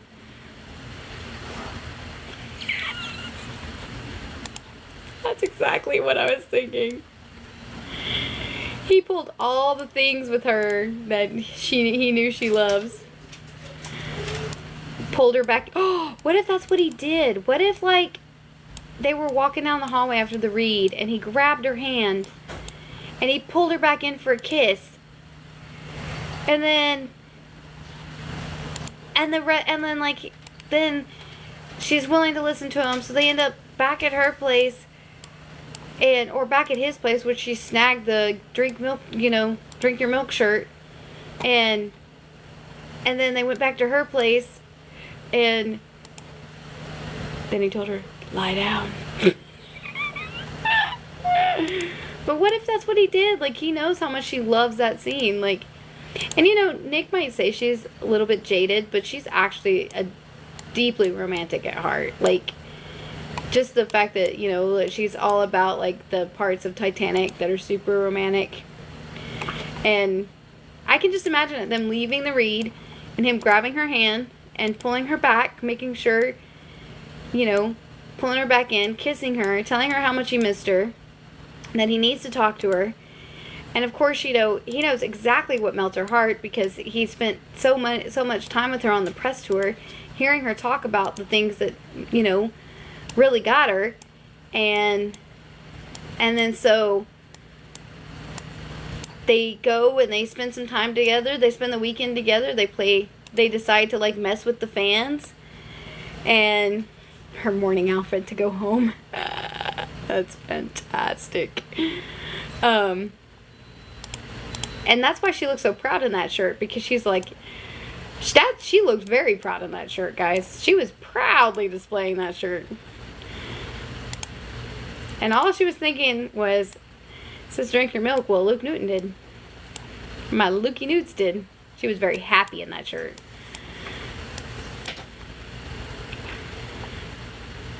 But yeah, I think that he pulled some of the things that he knows that she loves as romantic. And she says she doesn't believe in love and that, you know, she's not super romantic, but I disagree. Highly disagree because of some of the stuff she loves, like the Leonardo DiCaprio stuff and like, thanks Tessa. I appreciate you starting the dishwasher. I had a plate in here that I was going to put in there, but it's cool. I'll hand wash it. Thank you for running the dishwasher. Thank you for being helpful. Yeah, exactly. There's no other way to interpret this stuff. Like this is all Luke coded, and the more she posts, the more I'm convinced it's all Luke coded, and she knows that we need this reassurance that everything's gonna be okay. This is so loud. We're not reaching right now. We are not crazy. We're not Delulu. We're not all. There's no way if we're all seeing it, then there's no way that there's no way that it's fake, or there's just no way. It's real. We're all seeing it. We're all feeling it. He pulled something this weekend to get her back in his good graces, and they spent the weekend together, and she's letting the fandom know everything's good. She was super proud of that sweet shirt she wore of his, and I think that she's telling us all to relax, that everything's A-okay. And personally, though, I can't wait to hear the story of, if they ever choose to tell it, of what he did, to say I'm sorry.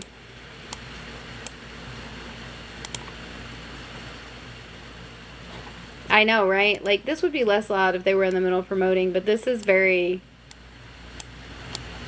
This is screaming. This is her on the rooftop telling the entire world she has exactly what her little heart hoped for. Our 2 apples tall, beautiful queen is getting everything she hoped for.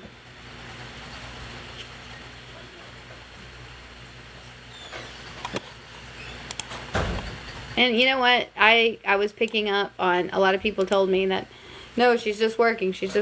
But no, and some people disagreed with me on this, but I could just feel her hurt. Like, I could feel this deep, overwhelming hurt from her.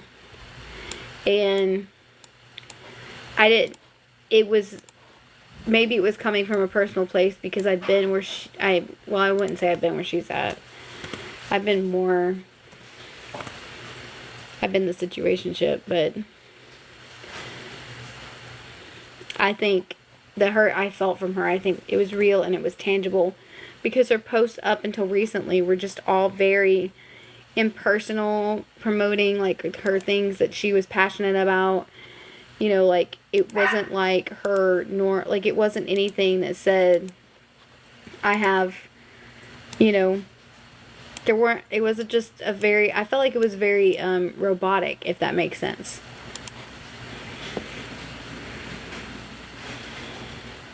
Exactly, it was all scheduled. Like I said, it was all robotic. So there was nothing there that was personal, deeply personal. This is all very random.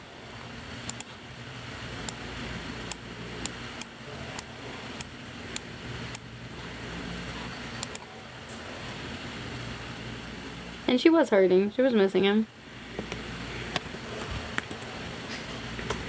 Luke is probably not going to post. He is not an avid poster. If he does post, I would be surprised. I hope he does, but I also would be very surprised.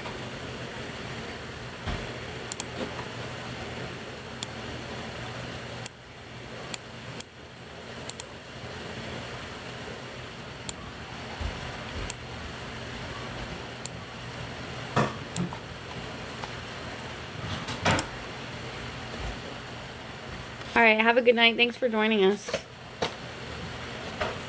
The Lost Boy Summer. I'm telling you guys, that's gonna crack me up. The Lost Boy Summer. Off to Neverland.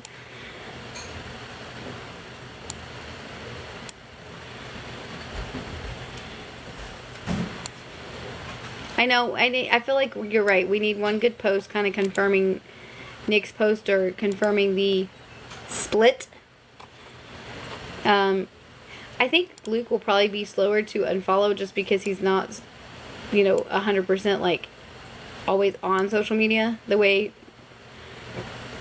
she is, and she's not been posting, so like when he is on, he's not really noticing that, you know, that she's in his following group. So he probably isn't even thinking about unfollowing, and it took him like 6 months to unfollow Jade. So, and he just recently went through and unliked Jade stuff. So, I don't know.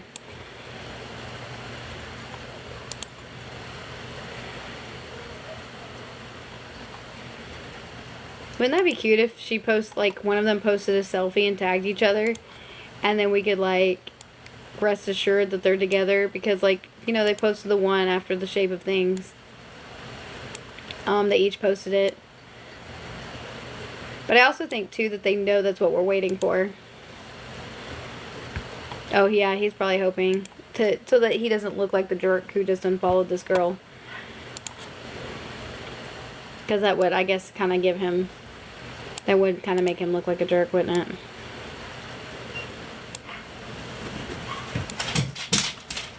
You know how men, like, when they're in a situationship and then they end it and they're like, well, we could be friends. And then they'll just stay on your social media but hope that you unfollow them. And then... Yeah. Part of me feels like that's what... He's hoping that she does it so he doesn't have to. That way he doesn't look like he used her. Because I feel like that's what men do. They do it so they don't feel like they look like they used you. Oh, that's true too. He might never unfollow her because of her being in the friend group. Mocha, lay down, please. I already took you and you were too busy playing. Go. Lay down. Lay down. Lay down. Lay down. Lay down. Go lay down.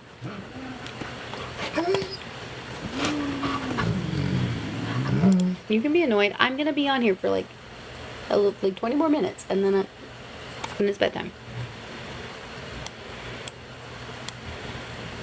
Yeah, I think you're right. He may never unfollow her because of her being part of the friend group. But then again, if the stuff hit the fan with news about her and Rory, she may not be part of the friend group for long. Because I have a feeling Charmaine would side more with Sienna than with her. This dog. He's so far let himself be known in every live, I think.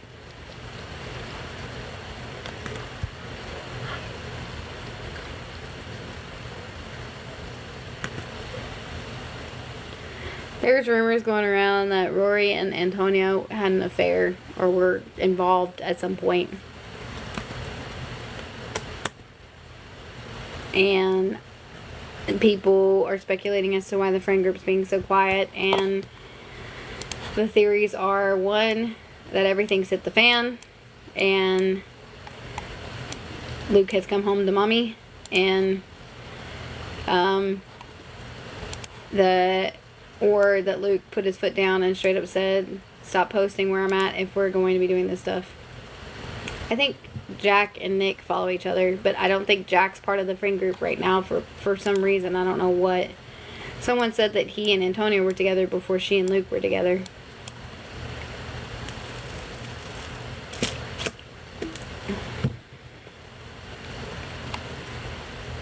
Jack was the one that... People say Rory was the one that let him sleep on his couch. No, that was Jack. Jack was the one that Luke slept on his couch when he was a vagabond. Trying to get his foot into the career bartending. Can you imagine Luke as a bartender? I cannot imagine Luke being a bartender. He's so, like... I just can't imagine that.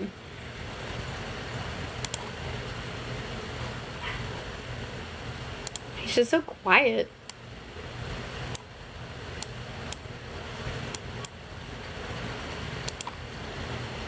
Would visit that bar. He is very quiet right now.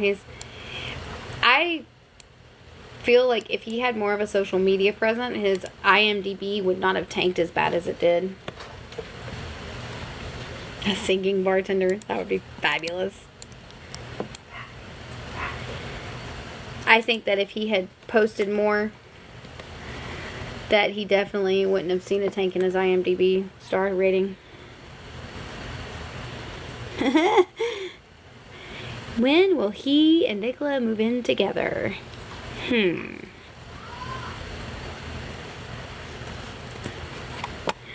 That is the question of the masses.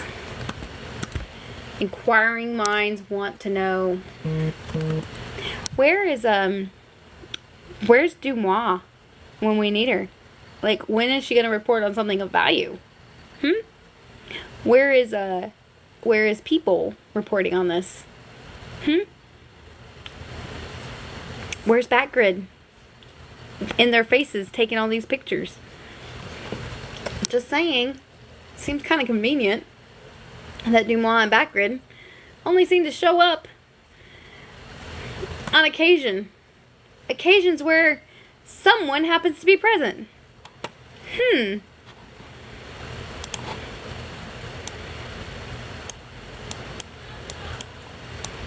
But people were right about the bar that Scrabble was being played at. I did look up that bar, and those were their coasters. Those coasters are custom.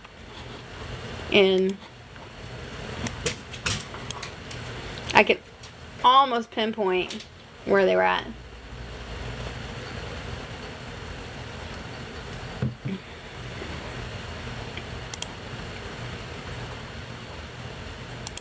I am almost at 4,000 followers on TikTok, which would be a new number for me.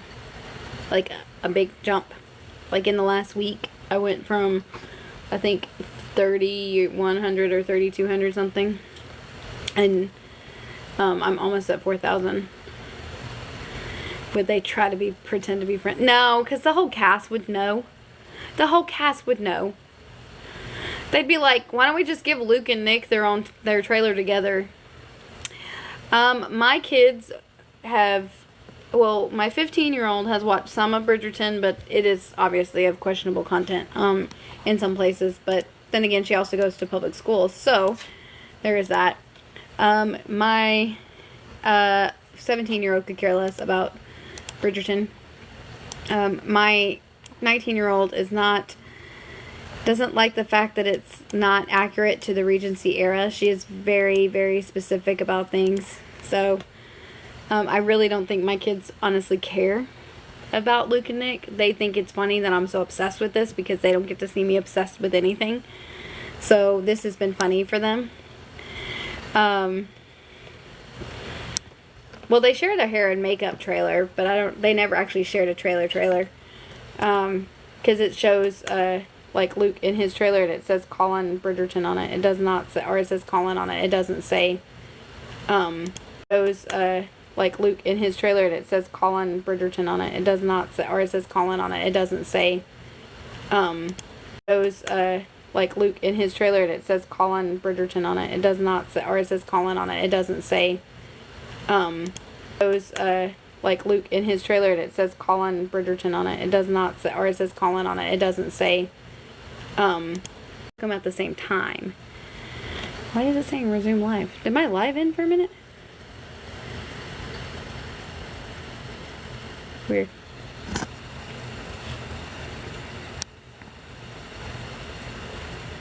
Oh. Probably my internet.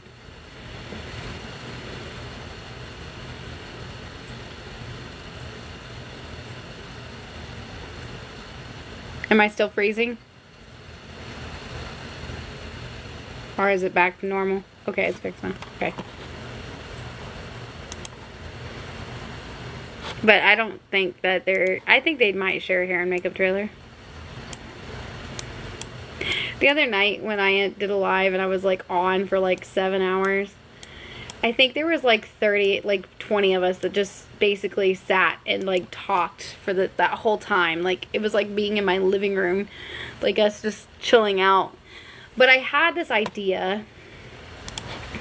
Someone mentioned it about doing a USA like Bridgerton type thing.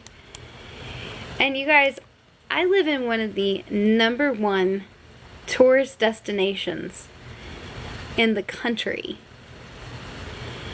And oh, the initial chaos. Did you get to see the song she posted? Brittany, did you get to see that? Because that sent everybody reeling. Like, one live had like over 600 people in it. It was crazy. The song is at the very end. The last 2 lines is, like being in love with you. Oh, it's magic. It was a song that was released in 1972.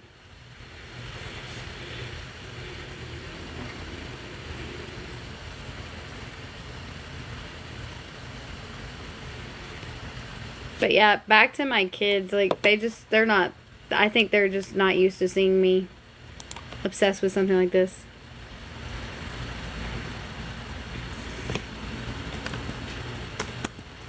But I looked up some of those songs.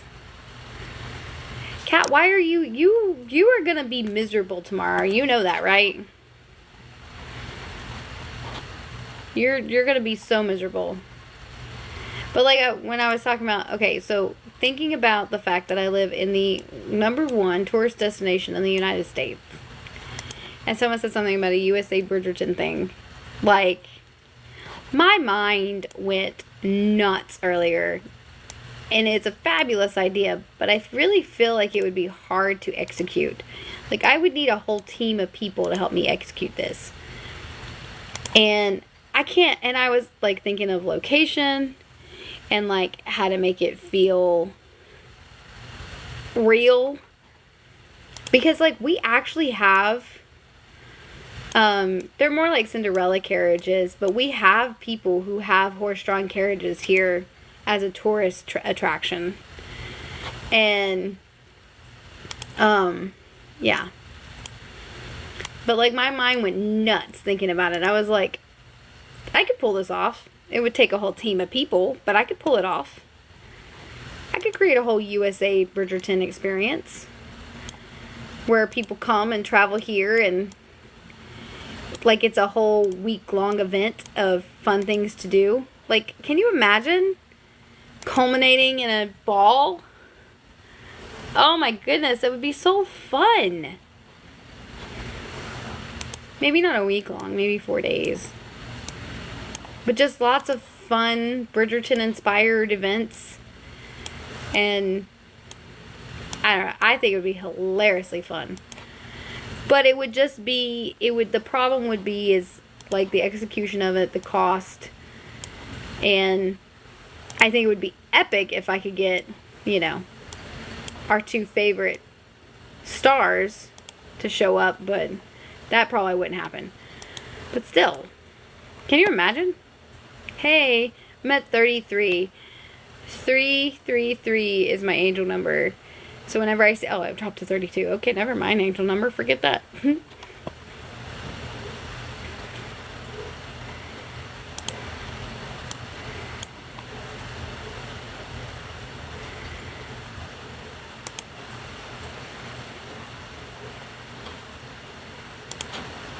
What time is it in Australia right now? Oh, it went 33, 32, 34. My my angel number though is 333. But I like, whenever I see 33, I get excited too, because 3 is really my number. It's already in the morning in Australia. It's crazy. I love that this is like international. Like, there's just people all over the world who just love this couple. And I called them a couple.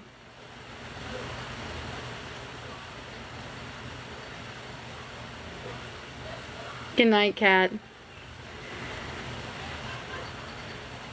Come up with the best story. I did. They are a couple. It was not a Freudian slip. I'm gonna go with that. It was not a Freudian slip, but they are definitely a couple.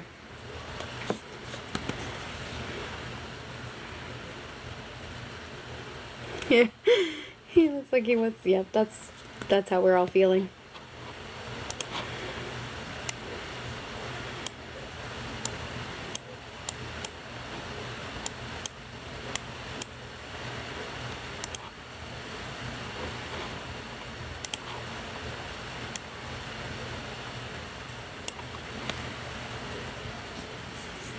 I am going to jump off here at 10 p.m. Eastern Standard Time, though, just because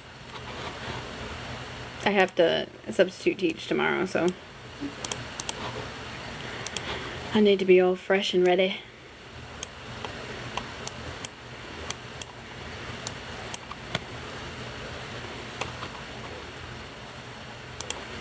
I need to figure out all the little things about the lives, like how people send gifts and like, because like when I watch other lives, like I see people doing like the gifts and stuff and I'm like, oh, that's cool. Don't know how to do it, but okay. I also am working on downloading all of my other lives so that I can create a YouTube channel just so that I can you guys can go and replay them if you missed them.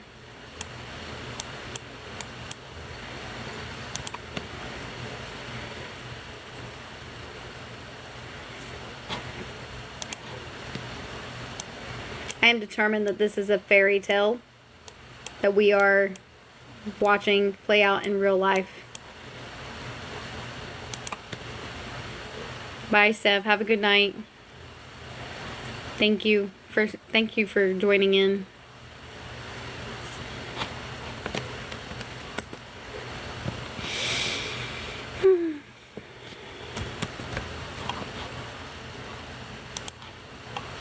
What do y'all think the next post from her is going to be?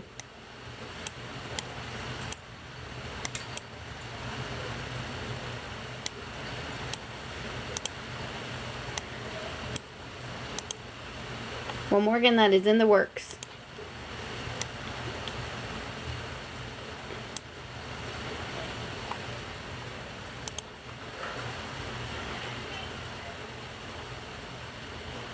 You think it's going to be unhinged, Kim? It's going to send the internet for another tailspin, I think. Because, I mean, what she did tonight, like, she sent us all for a tailspin. She's like, here.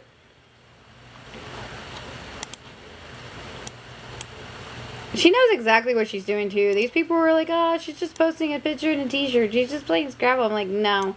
No. This woman is too methodical, too intentional for all that jazz. Don't sit there and give me all of that. Don't sit there and be like, oh, just let her live her life. Okay, well, if she didn't want us to question it, she wouldn't be posting it. That is just her, okay? She knew everybody would relate that shirt to Luke Newton and not Jonathan Bailey. Who cares about Jonathan Bailey right now? We care about Luke Newton and her, okay?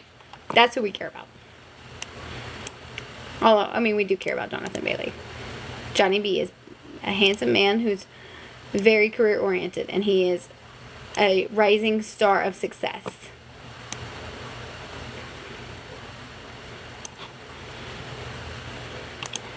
And she knew that we were going to upset and obsess over that Scrabble board because we know that she's got her English degrees and we know that she knows bigger words than what she was putting on that board. There was like, I think the biggest word on that board was gizmos.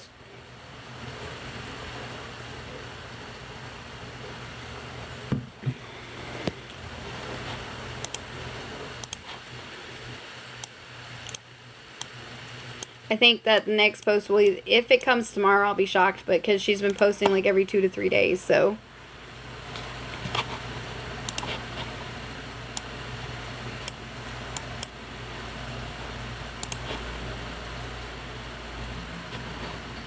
We should start a poll.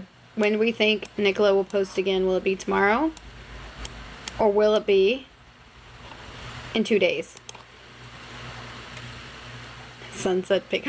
Maybe it'll be a pic at Brighton Beach of a set of unpaid acting hands holding her little red purse.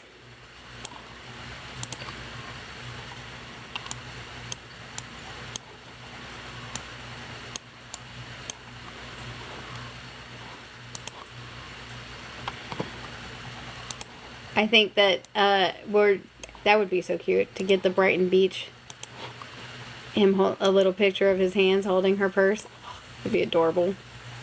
Because he did say he'd hold her purse for her, or hold her bag for her, so she could ride rides.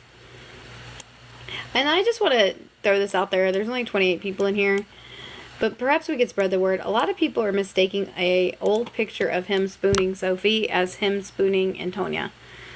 It's not Antonia, it's Sophie.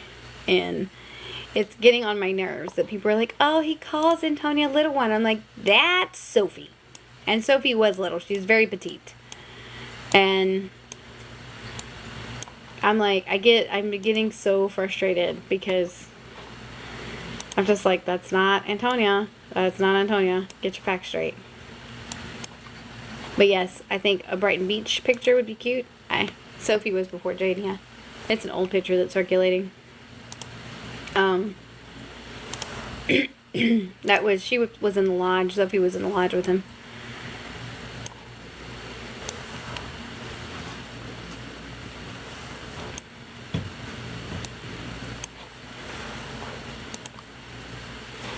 I think though that I think she may post tomorrow, but then she may not post again until Friday, Thursday or Friday. But I'm going to go, since she's been doing it every 2 to 3 days, I'm going to go with, she's going to post on Thursday. If she surprises me and posts tomorrow, then I will eat some humble pie. I'm planning to go live on Thursday at 1 p.m. Eastern Standard Time. So if she posts, she may do what she did to me today, because I posted today and then ended up having to go live again. So, because a bunch of people were going live. 17 people. We're down to 17 people. My live was real popular earlier today, but it's not popular tonight. It's fine. It's fine.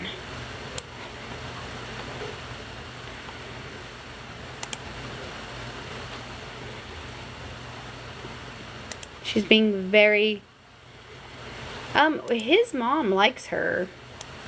I don't know how his sister feels because of the whole Antonia thing. Because I feel like his sister was one of the ones who orchestrated Antonia coming to the New York City premiere even after he had uninvited her, essentially. Because Antonia really clung to his sister during that premiere. And then comments like his sister left on Antonia's videos about her doing her makeup for her next time. Like, I don't know. But Luke's sister is younger than him, so she's more in that mindset that where Antonia's at. So she may be in disagreement with her brother. But as far as I understand, Luke's mom adores her, and Luke's aunts, I believe it was his auntie, was really hyping him up on some posts. So, I know he has family members, especially some extended family, who really want them together and think that they're the cutest. But I think his sister is going to be a hard sell. Even though his sister hugged Nick at the New York City premiere, those hugs, I said this yesterday, was it yesterday? I think so. It was the last time I was live. I think those hugs felt very Mean Girl coded to me, so fake. It was like when Regina George told that girl her skirt was vintage. Like they were so fake. I did not feel the vibes in those at all. So I was like, yeah, the whole like leaning the body away and like going like No, that's such a fake hug. It was definitely a moment that reminded me of Mean Girls. Someone referenced Mean Girls in another live talking about, like, basically with Antonia, Antonia was like trying to make, like, they were trying to make Antonia happen like they were trying to make Fetch happen. I think it was just a person in the crowd who filmed it.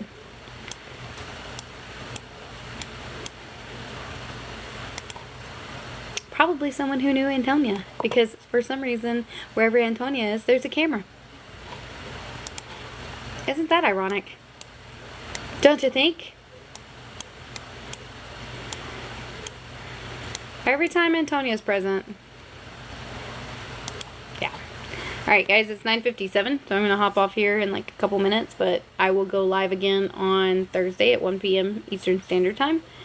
I am working on setting up a YouTube where I can repost my lives, so if you miss one, you can watch them. I would love it if when you're in my lives, if you would share them, because I would love for people to join us. I am all here for conversation. I'm going to remind everybody, everything I say, unless I can prove it, it's just speculation and assumptions. But we're all here to be kind, lead with kindness, lead with love, and remember, we're all allowed to love Luke and Nick the same. So, and this is not a clique. This is a welcome home. Everybody is welcome here. So, we are not clique coded here. So, I just want you guys to know I appreciate every time you guys are in here. But I hope you all have a good night. So, I will talk to you guys again soon.